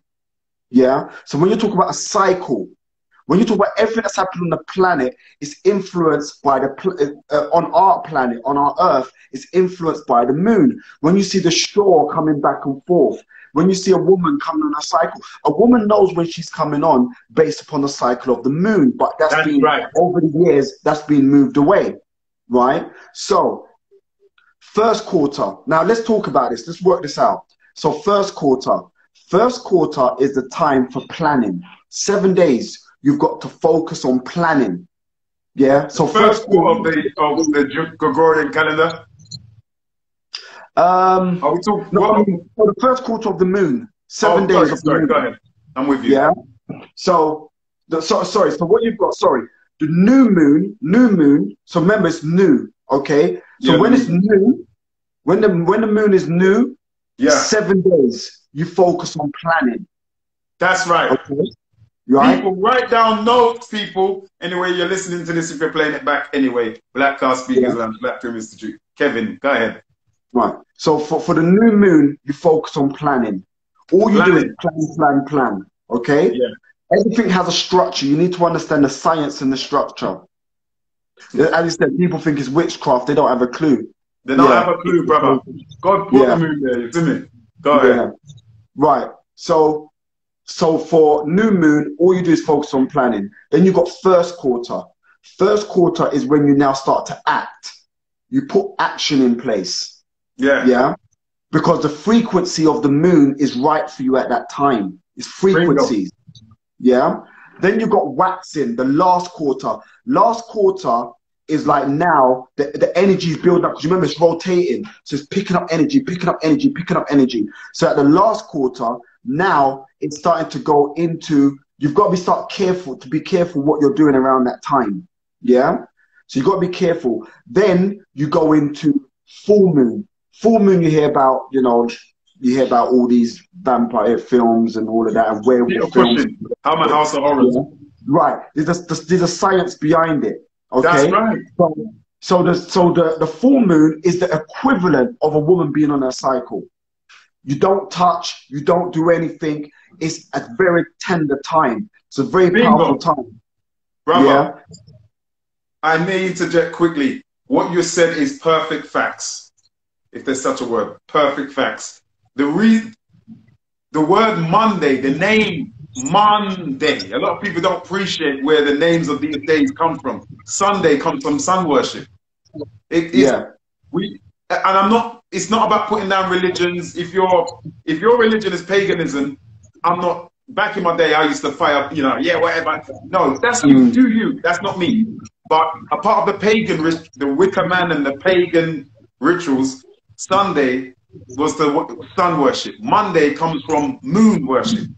M-O-O-N. That's where you got M-O-N. Then you got Wednesday, which is Ordinance Day. Wednesdays is Mercury. Okay, that's right. Thursday is Thor Day, Thunder. Priestess Day, Friday, Saturday, Saturn, the planet Saturn worship. And this is what Christmas is all about. Christmas is about sun worship. It's nothing, it's about the worshiping of the sun, because the sun was the furthest away from the planet during the winter solstice. And that's why we celebrate lights and putting round balls on a tree. It's sun worship. We think S-O-N, Jesus, the Son of God worship, when in truth, the pagan, that's right, Saturnalia, worshiping, that's Saturday worship. So going back to what you said about the moon, the word lunar, for example, you got the word lunatic, comes from the term lunar eclipse. Mm-hmm. The lunar eclipse, because they say a lot of madness, as you said, all of the horror films, werewolf and all that, which is all symbolic. Oh, my point. Do you know what? Sorry to cut you. They done a research. Go ahead, brother. And they done a research across about 7 countries. And in the research, what they checked was when it's the 7 days of full moon, they worked out that arrests went up, admissions into hospital went up. A lot of things go up around the time of full moon. So a lot happens at that time from an energy perspective. A lot of people don't know. And see, the problem is, as human beings, we don't, or spiritual beings, or frequency beings, we don't even know what's governing us half the time. So a lot of times the planets are governing us, and we don't even know. We're angry, we don't even know. You know, most people, most women don't even know. Like when you say a cycle of what? When you say a cycle, what is a cycle based upon? It needs to be based upon something. So what is a cycle of? People need to research these things, because in order for you to be powerful, you need to know what governs your world of energy.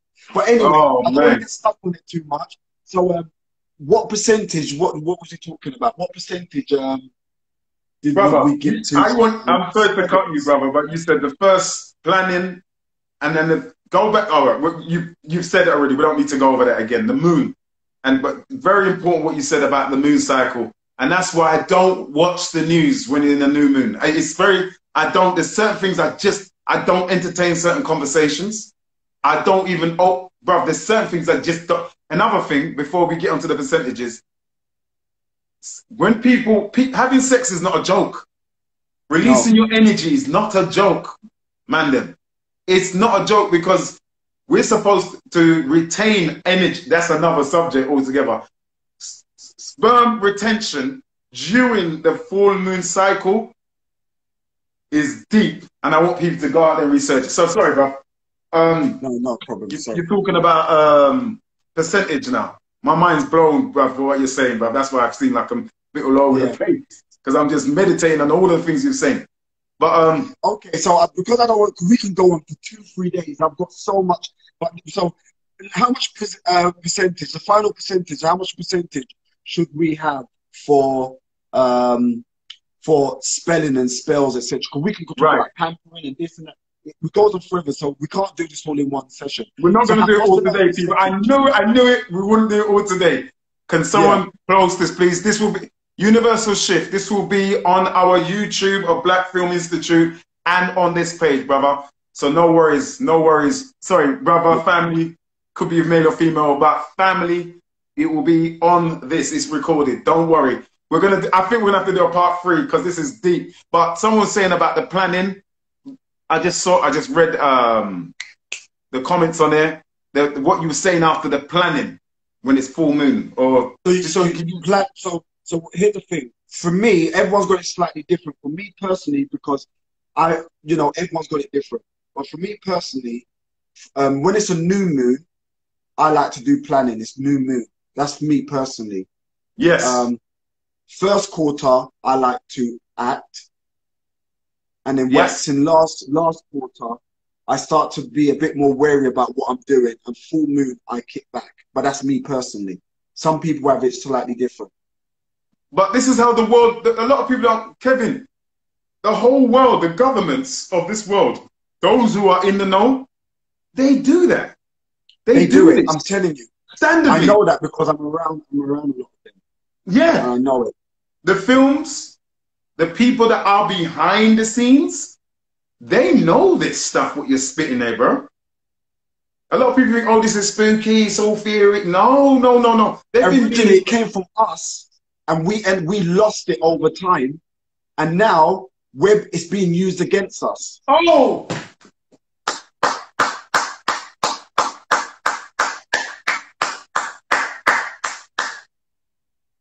You see? Used against us. Yeah? People, we have to be on track. So, bro, we could be here all night, and we're not going to be all night. But people, listen, it is recorded, suffice to say. And Kevin, I want to let everyone know, Kevin is a successful CEO. He's not talking shit. He's not talking out of his backside. He's not, yeah, you know, I'm just trying a thing. No, he's successful. I'm starting to shout again. I've got to bring it down. His resume speaks for him. Yeah, he's got success. You don't want to follow or listen to anyone that's not doing anything, people, that are just talking. Kevin is about this. So you're listening to somebody who's well experienced in the art of success. And like all of us, still growing. But if a man's talking his principles, then take heed, because he's successful. Success leaves clues. So don't take this as folly. This is a man that has experienced it and is living it.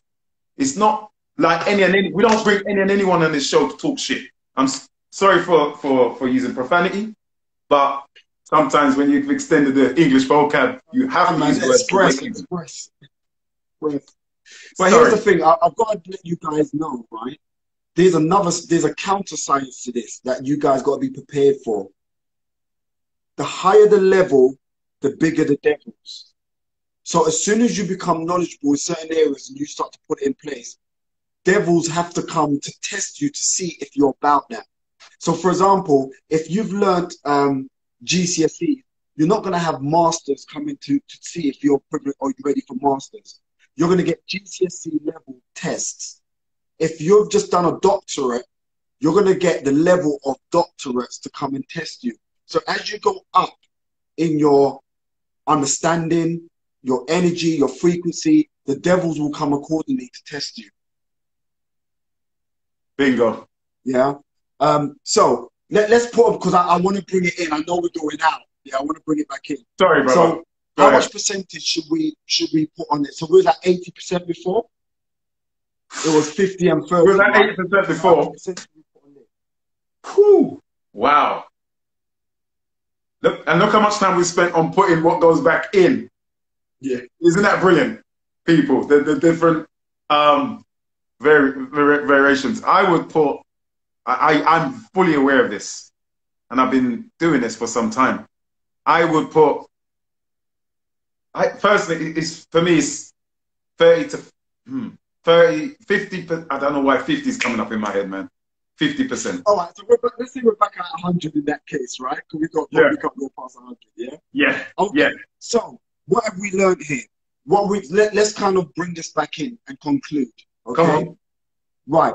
So, now that you've written down some stuff, the question first and foremost is this: what are you now? Let's put it into a timeline. You got 24 hours, or 12 hours, or 15 hours in one day. Okay, maybe your day, right?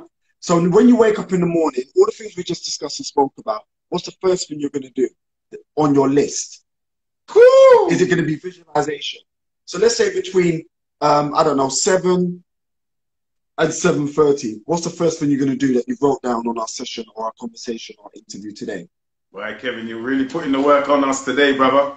The first thing to do. What's the first thing we're going to do, people? It could be visualization, it could be meditation and prayer, it could be psalms and affirmations. What one is the first thing I do every morning is, apart from moan about how dark or cold it is, and you know what? Do you know what, Kevin? I've noticed early in the morning is when the negative thoughts are coming. They attack. Oh, you got to get up. Oh, it's dark out. No, you're tired, sleeping a bit more. That's when the thoughts are there. So the first thing I do, bruv, you know what? I'll tell you what I do. I wake up and I say, I win. I win. I am a winner. I win. And when I say that, I feel a rush just take over my whole entire being.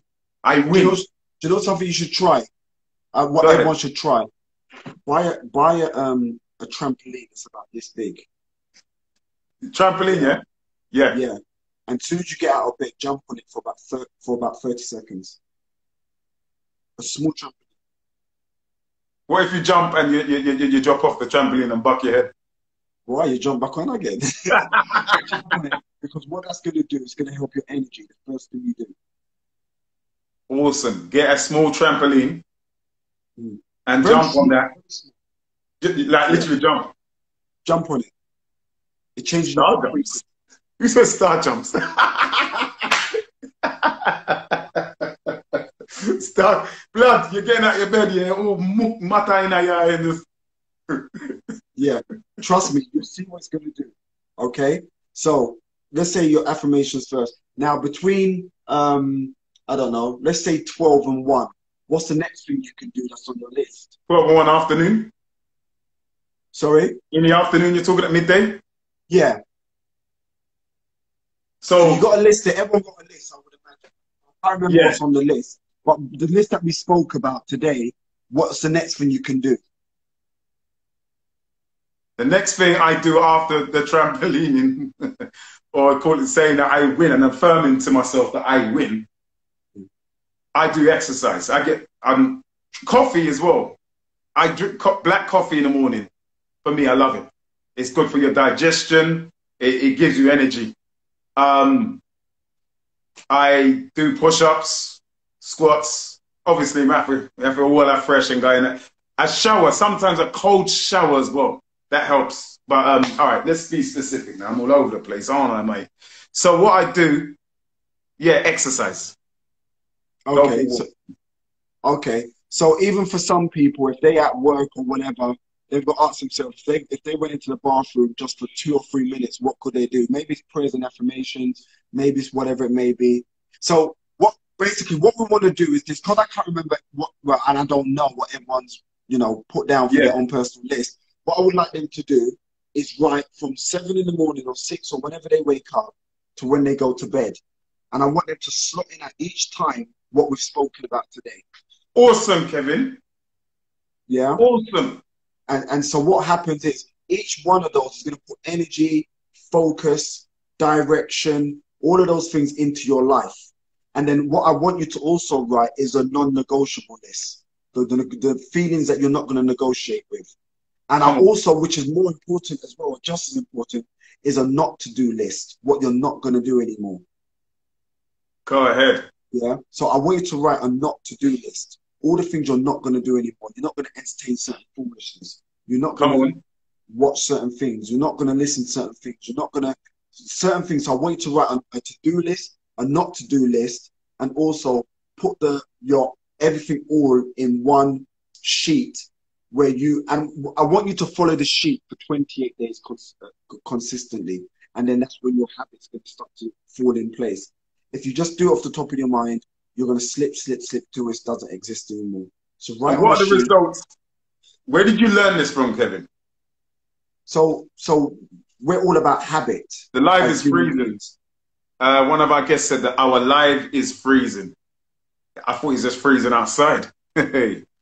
But the wisecracks. Can everyone hear and see Kevin Bennett, our very special guest today? Can you hear us? Can you see us? We've got people in the building. We've got at least 40 people coming through and more, But can you see us? Can you see us? Okay, on your end, everything's fine. Everything's fine, Kevin. Go ahead, brother. Because we're going to conclude and wrap up shortly. I think we may have to go for part 3 because I've got a list of things I was going to go into with you. But, brother, please go ahead. Go ahead. Carry on, brother. Sure. So what we've got to do is you have to have so we're all about routine. That's how we work as human beings. Yeah, we're about routine. It's how our brain works. So in order for us to get ourselves into a routine, what we need to do is write down all the things and write the times next to it. Yeah. So when you write the times next to it, so you may say at 8 o'clock, this is what I'm going to do. At 12, this is what I'm going to do. And you write it all down. Okay. And what you're going to do next is have probably 2 to 3, if you can, accountability partners. people are going to hold you to account. So like, did you do this at this time? No, I didn't. You're messing up. Fix up. So you want someone to hold you to account. And so what happens after about 28 days, it varies for different people, but on average, roughly about 28 days, a routine will start to fit in that feels natural. So I tell you what I done with me. I don't eat meat anymore. Okay, I stopped eating meat. Because seeing your skin's glowing, brother. Well done. Yeah, thanks. And so what I done, I said, right, for 6 weeks, I'm not going to eat meat. No steak, no beef, none of that, right? And so what I done for 6 weeks, I just solely focused on not eating meat, right? I focused on it. I'm not going to do it. I'm not going to do it. But I changed my focus to just solely eating fish or veggies or whatever. And so I consciously every day made people hold me to account. After 6 weeks, I didn't have the desire for it. But I said, let me give myself another 6 weeks. And then I had even less desire for it. And then the next 6 weeks, to the point where now I don't even think about meat whatsoever. So I gave myself targets of 6 weeks at a time until I formed the habit of not being interested. And so most of the things that has worked for me in life is based upon me giving myself 6 weeks of consciously being aware. Now, you asked me a question, so let me answer that question. There's 4 stages of learning. Yeah? I think we might have spoken about this before, but it's four stages of learning. The first stage is unconscious incompetence. You don't know what you don't know. You're unconsciously incompetent. So, for example, a baby doesn't know about shoelaces. They're unconsciously aware. Not aware, sorry. Okay? So, stage 1 is unconsciously incompetent. Okay? Stage 2 is what you call conscious incompetence. So now the baby knows about shoelaces, but the baby knows they don't have to tie shoelaces. Maybe the baby's 5 years old. So the baby says, "Mummy, Daddy, tie laces." Okay? So the baby's consciously incompetent. They're aware that they don't know. Okay? Then you got stage 3. Stage 3 is what you call conscious competence. What that now means is I'm tying my shoelaces, but no one talk. I don't need no one to talk right now because I need to focus on tying my shoelaces. So now you're consciously learning how to tie your shoelaces. Then the final stage is what you called unconscious competence. Now you're tying your shoelaces without even thinking about it. You're in mid-conversation, whatever. Same thing with driving. You as a baby, you didn't even know that a car existed. You're unconsciously incompetent. Then you're 10 years old and you know you can't drive a car. Oh, come on, Courtney, drive the car. Stop being silly. You know I can't drive a car. You're consciously aware that you're incompetent of doing it. Then you're learning how to drive. You're 16 years old. You're 17 years old. You're learning. You don't need no one to talk to you. You can't focus. If someone talks to you, you have to remember clutch, gear, brake. Let me focus. No one talk. Clutch, gear, brake. So now you're consciously competent. Then the final stage is unconscious competence. Now you're driving down the road, you got your phone in your one hand, you're eating food in another hand, you're holding it in one hand, you're this, you're that, all the rest of it. So there's 4 stages. Cutting people up, taking over. Cutting people up, whatever. Yeah, you're reversing without even looking back. Yeah. So there's 4 stages. And so the 4 stages of becoming great within yourself needs to be the journey as well. And so anytime you find yourself being frustrated, ask yourself, what one am I in this stage? If you're unconsciously incompetent, it's fine. At least you now know you need to get to conscious competence. And if you're conscious competence, you know, okay, let me take more time because I'm learning this slowly, until you get to the place of unconscious competence. So this is what we need to do when it comes to learning, breaking habits, making new habits come into our world. We have to go through those 4 stages. My friend Rose has got very good, Kevin. My friend's got a quick question. Nina Rose Creative says, would you classify unconscious competence as habit? Good question. I would, because you're now doing it without realizing. Yes. It kind of reminds me of a book called 7 Habits of Successful People. Yes. You know, and then it goes back to psychology where it says it takes 21 days to unlearn or learn a new habit. 21 days, as you were saying about. Well, once again, that's what I'm trying to say to you guys. Like, what the government's doing right now is science. They're working science on us. When they're putting us in our houses for a certain amount of time, they're breaking us into a new habit. When they tell us to wear a mask all the time, they're breaking us into a new habit. This is all science. You know, when they're saying to us, watch, people right now are standing in front of their TV watching Boris Johnson with his announcements, like if it was 50 years ago, Nazi Germany and the war and so on and so forth.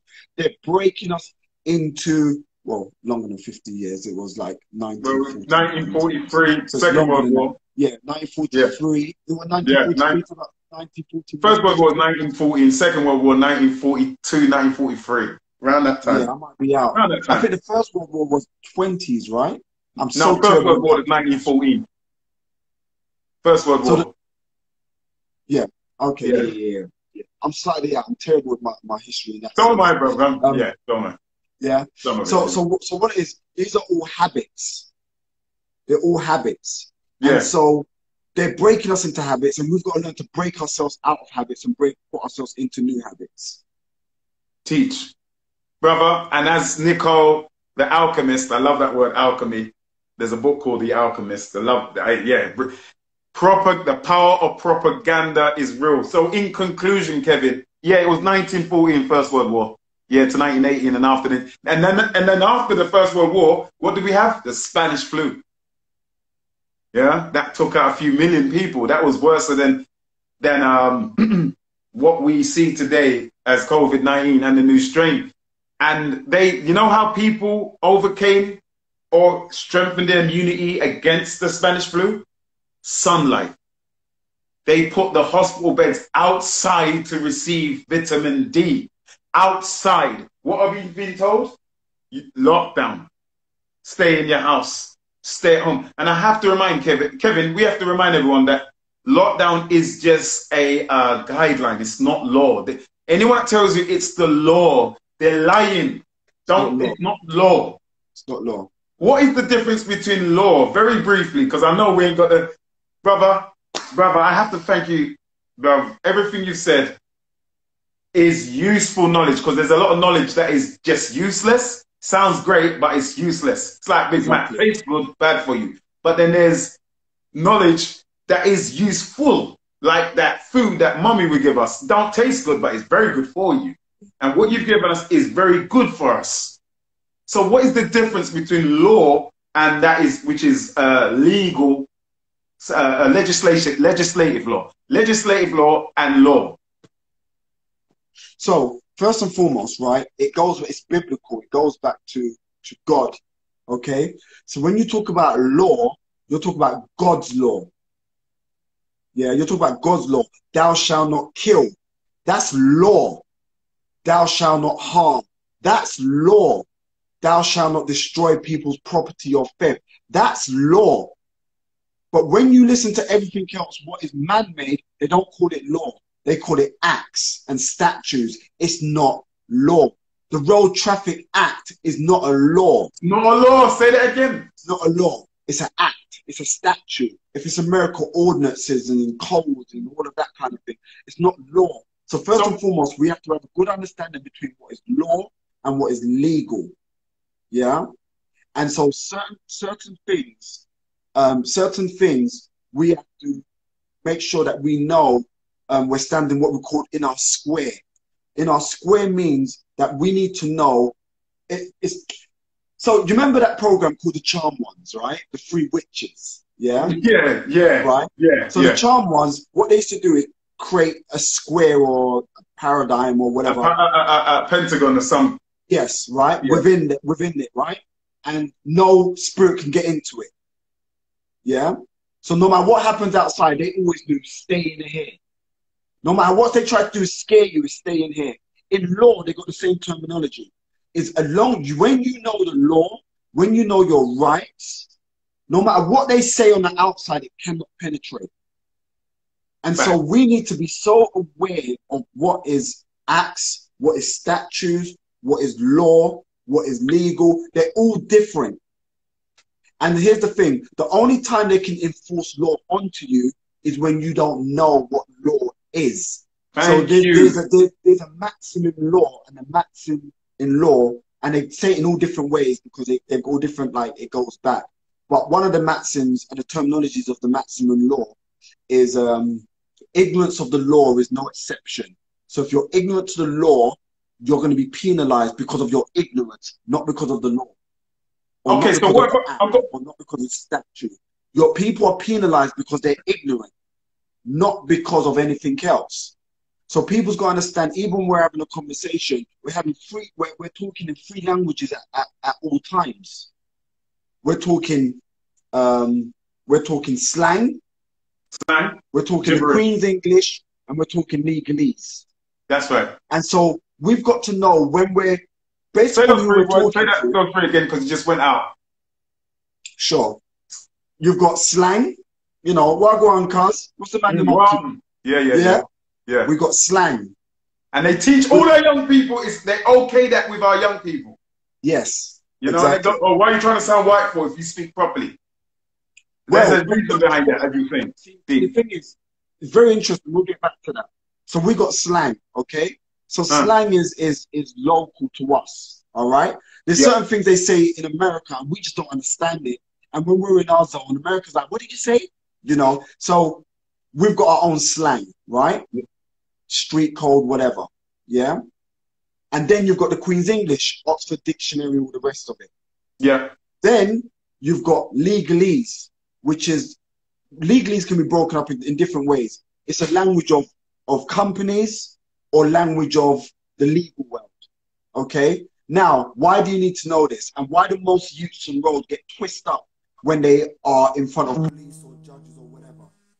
See, people are trying to call Kevin again. What am I done? I'm going to speak the slang now, or should I speak Queen's English? I said, one must leave him alone while he's engaged in a conversation, people. If you kindly just disengage yourself from calling his mobile cellular phone, then perhaps he can return your call. Thank you. So my phone's going bananas at the moment. It's ringing like crazy. So wow, catching my ear a bit. Wow. So what we've got here is So you're talking about slang, Queen's English, or recipient, and then legalese. Then you've got the Queen's English, yeah, or English, and then you've got legalese. Now, they all may sound the same, but they all mean different things, yeah? So each one of them has its own different terminology behind the words and the phrases, etc. Yes. So here's the problem. We may go into court thinking we're talking the Queen's English, but we're twisting ourselves up because from a legal perspective, it's a completely different word. That's right. And so a lot of these youths on road, or most of us, even when letters come through the door and all the rest of it, yeah, what's happening is we're reading it in one language, but it's really talking to us in another language. Come on. So even though certain words may read the same, they don't mean the same thing. And because certain terminologies are pushed towards us, it doesn't mean the same thing. And this is the reason why I say we need to become more educated in the world of law, legal world, and the different types of legal world, from contract law to maritime law. Oh, you know, now you're going there. Adversary law. Yeah, we need to understand, you know. And so I've even purposely put myself in court in my younger years, purposely just to challenge the things I used to learn. And sometimes I won in court and sometimes I lost. And every time I lost in court, I said to the judge, thank you, I'll see you again. And to the point where they knew me at a period of time. People were like, you're gonna mess up you're gonna mess up your record and stuff. I had to put myself in court because that was the only way I could learn certain things. Even with my passport, I changed my passport legally. And once again, I was doing it because I didn't want to learn stuff and then I'll be one of them guys that will be talking on YouTube or wherever. Yeah. Stuff. And it's like, have you exercised it? No, but you know, think about it in theory. I know I didn't want to do it. So I actually put myself in court and in situations many times over the years in order for me to learn if this stuff is real or not. And sometimes I got my ass kicked, and other times I won. And every time I learned, you know. So even on my passport, things are my passport is not the way that other people's passports are, because I challenge them, and many different things just in the name of learning. So we need to learn the different languages that we're communicating with on a daily basis. Yes, we need sir. to know when we're talking to the legal world, we're talking in legalese. Teach. Yeah, we got to understand that we're thrown into That's true. by the day. Even when people they call us up and they're saying, "Hi, is this Mr. Bennett?"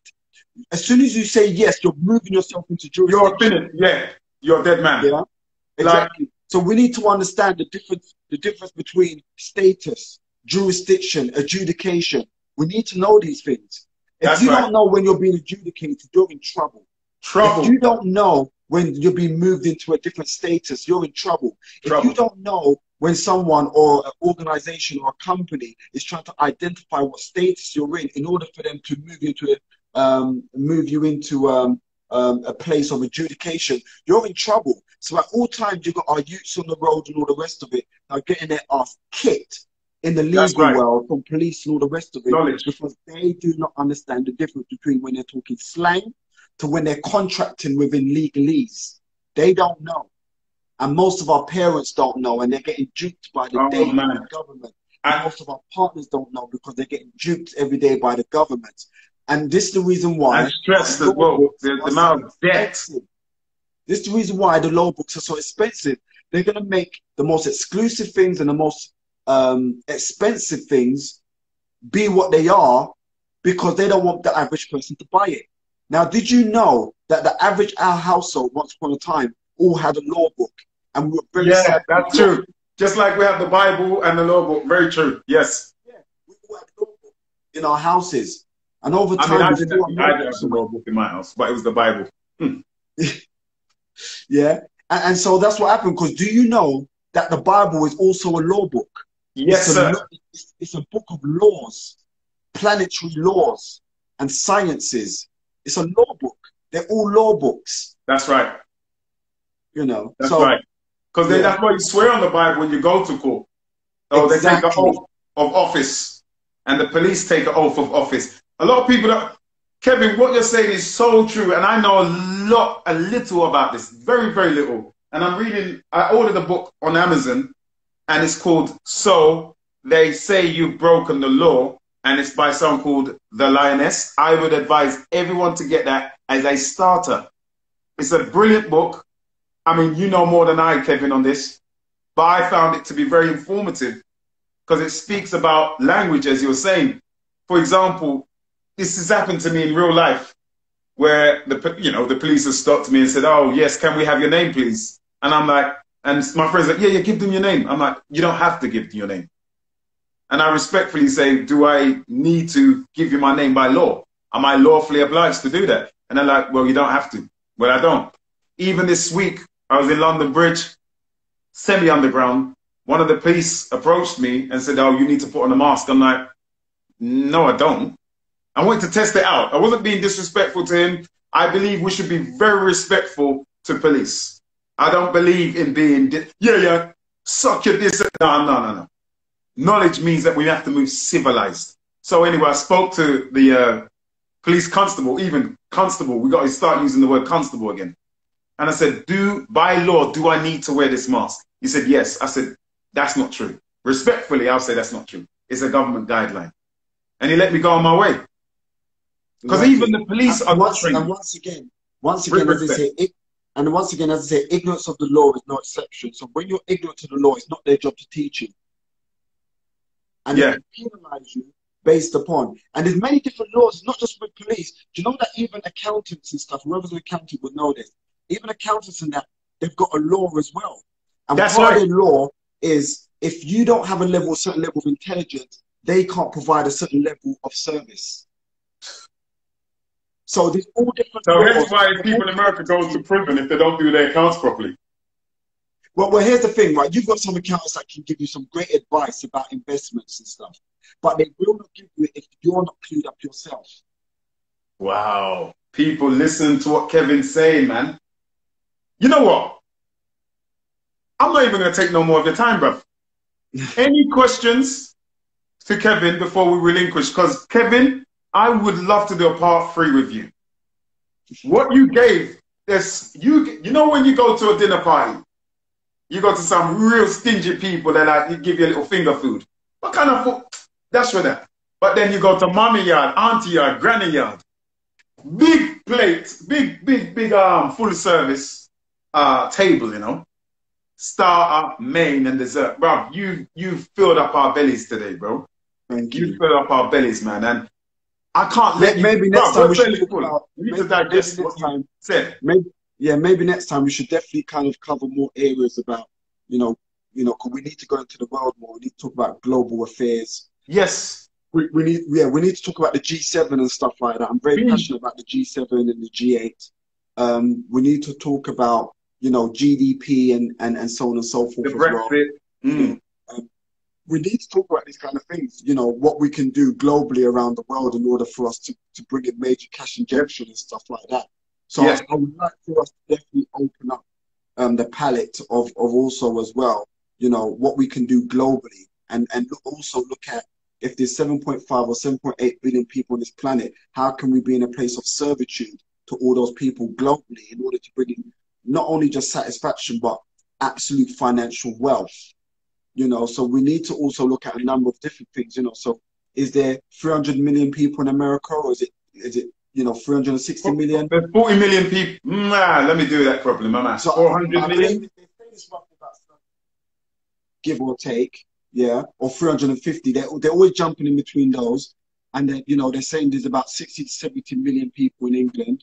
You know, there's 1.2 billion people in India, I believe, 1.something billion people in China. So when we start looking at how what's going on around the world and how much people and what their finances are, so on and so forth, we can then go into the world and find ways to, from a business perspective, serve people and bring in major finances into our world and into our community or into our networks and really do some amazing things. Okay, let's pattern something up, brother. And I feel that this needs to move to the next level. I mean, we've got a few questions here.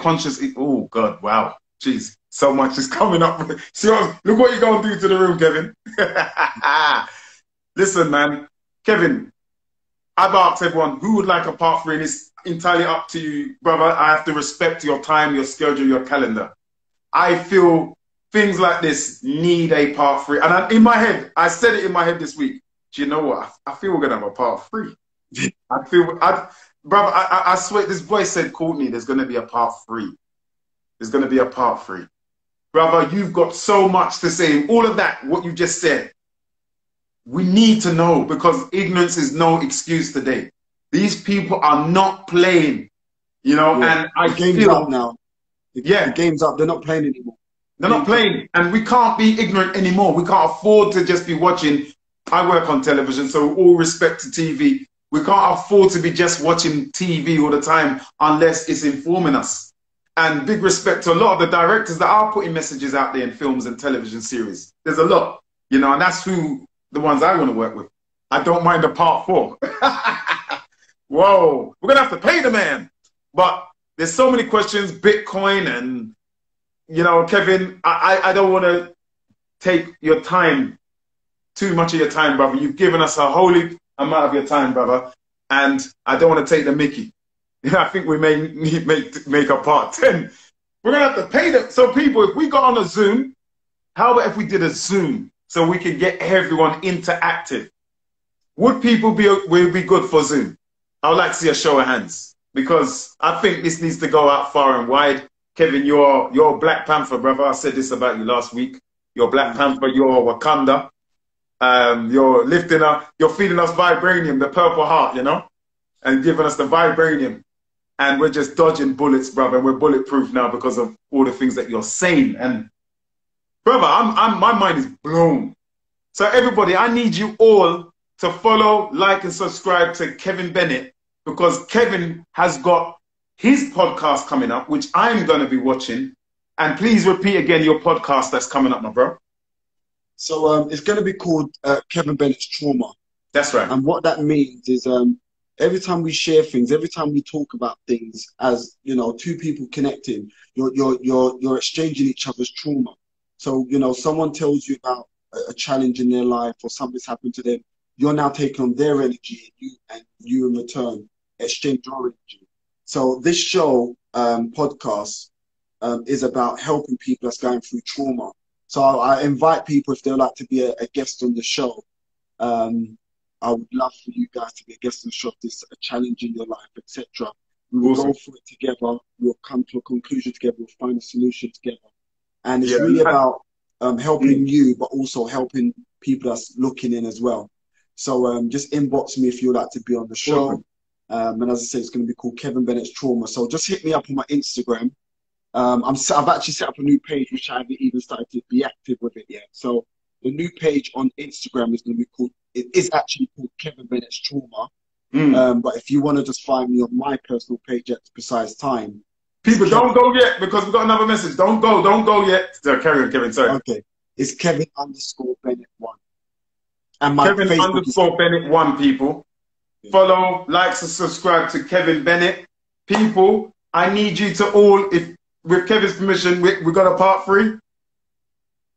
Yeah, in a few weeks or so. Yeah. Yes.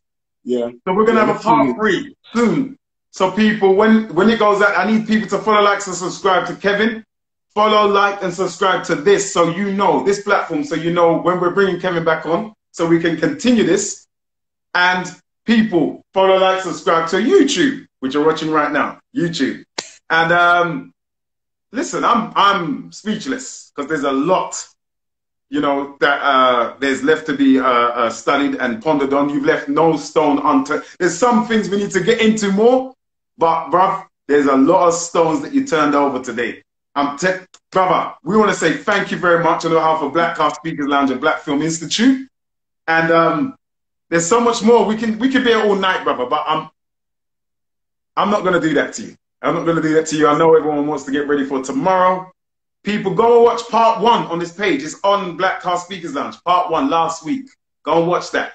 Go and tell your friends to follow up the thing, pattern up the thing. That's slang now. Queen's English. Please follow and subscribe to our various platforms, so that in the future, come what may, you will know that Mr. Bennett will be available for said discussions and podcasts. Queen's English.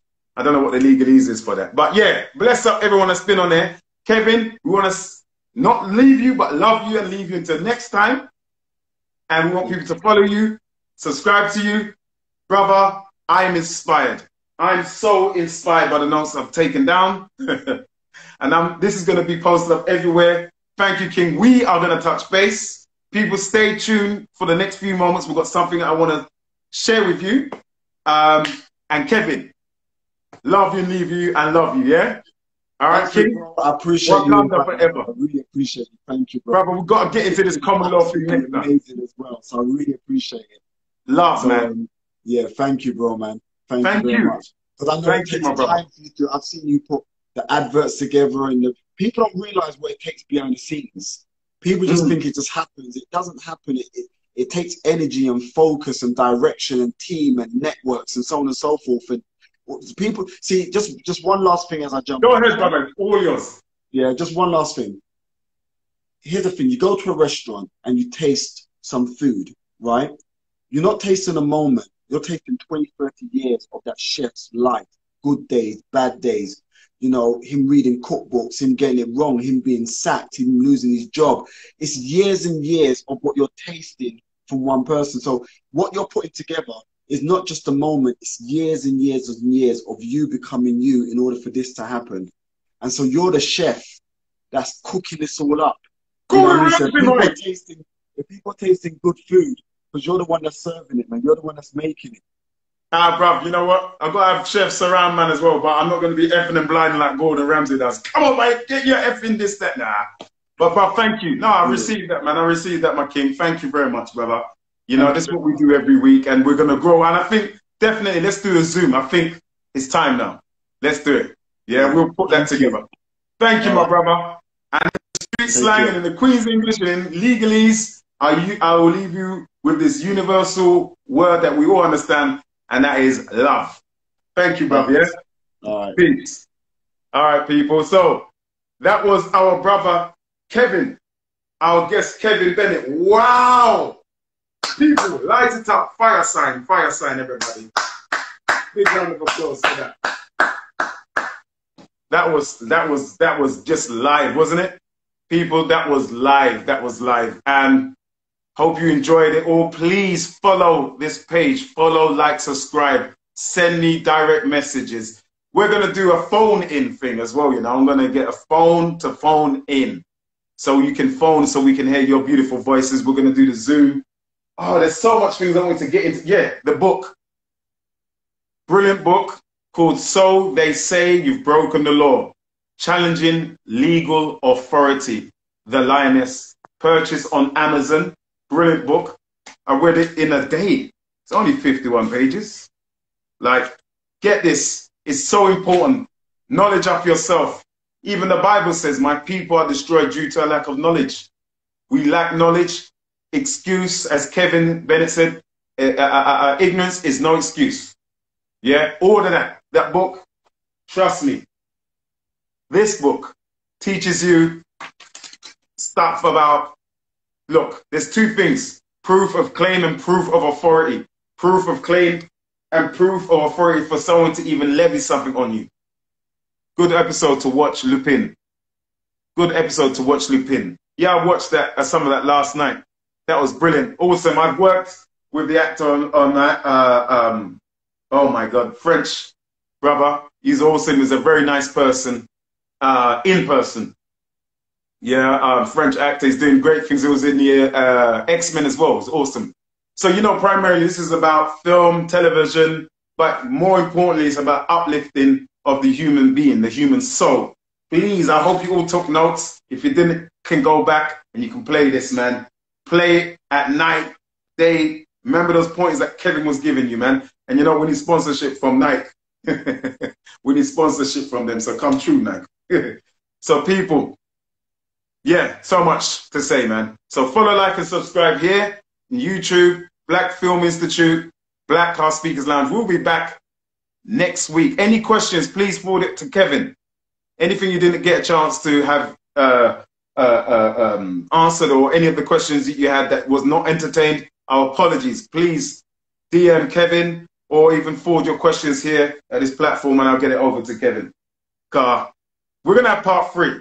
If it's not next weekend or the week after, but very soon, because we need to get into some stuff. But I know Kevin has gone deep tonight. Play it back. People, have a beautiful, blessed weekend. I speak positively over you, each and every one of you in your family's life. We've got to speak positive spells, cast positive spells over each other. And you know, it's funny, in film, when they're looking for actors, they call it castings. Casting a star, to cast in a film. Why do you think this called casting? Casting because they want to cast a spell, positive or negative, over the masses of the people. That's what they're doing. They want to cast a spell, positive or negative. That's why they say you're having an audition, a casting. And then you have to read a script. And the script is the spell. So what script are we writing for our own lives? Are we the lead role of our own movie called life? Or are we going to be something else? We are the star role of our own life. We are the lead character. We are the director, in fact. We are the producer. We're the writer. We are the lead actor in our own movie called life. And guess what? Overall, God, the universe, is the overall studio and producer of our life. So walk with that. We are casted to win the story. At the end of the film, it says you win. So we just got to keep on winning. People, love. Spread this far in there. Let people know. Post this out everywhere. Let them know, young and old, black and white, everyone of all manner and walks of life. Whether they speak Queen's English, legalese, or street slang. Everybody has to listen to this. So we'll be back for part 3 soon. Part 1 is on our page. See you soon. Black Car Speakers Lounge, Courtney Winston, and we out. Peace and positivity over each and every one of your lives. Love.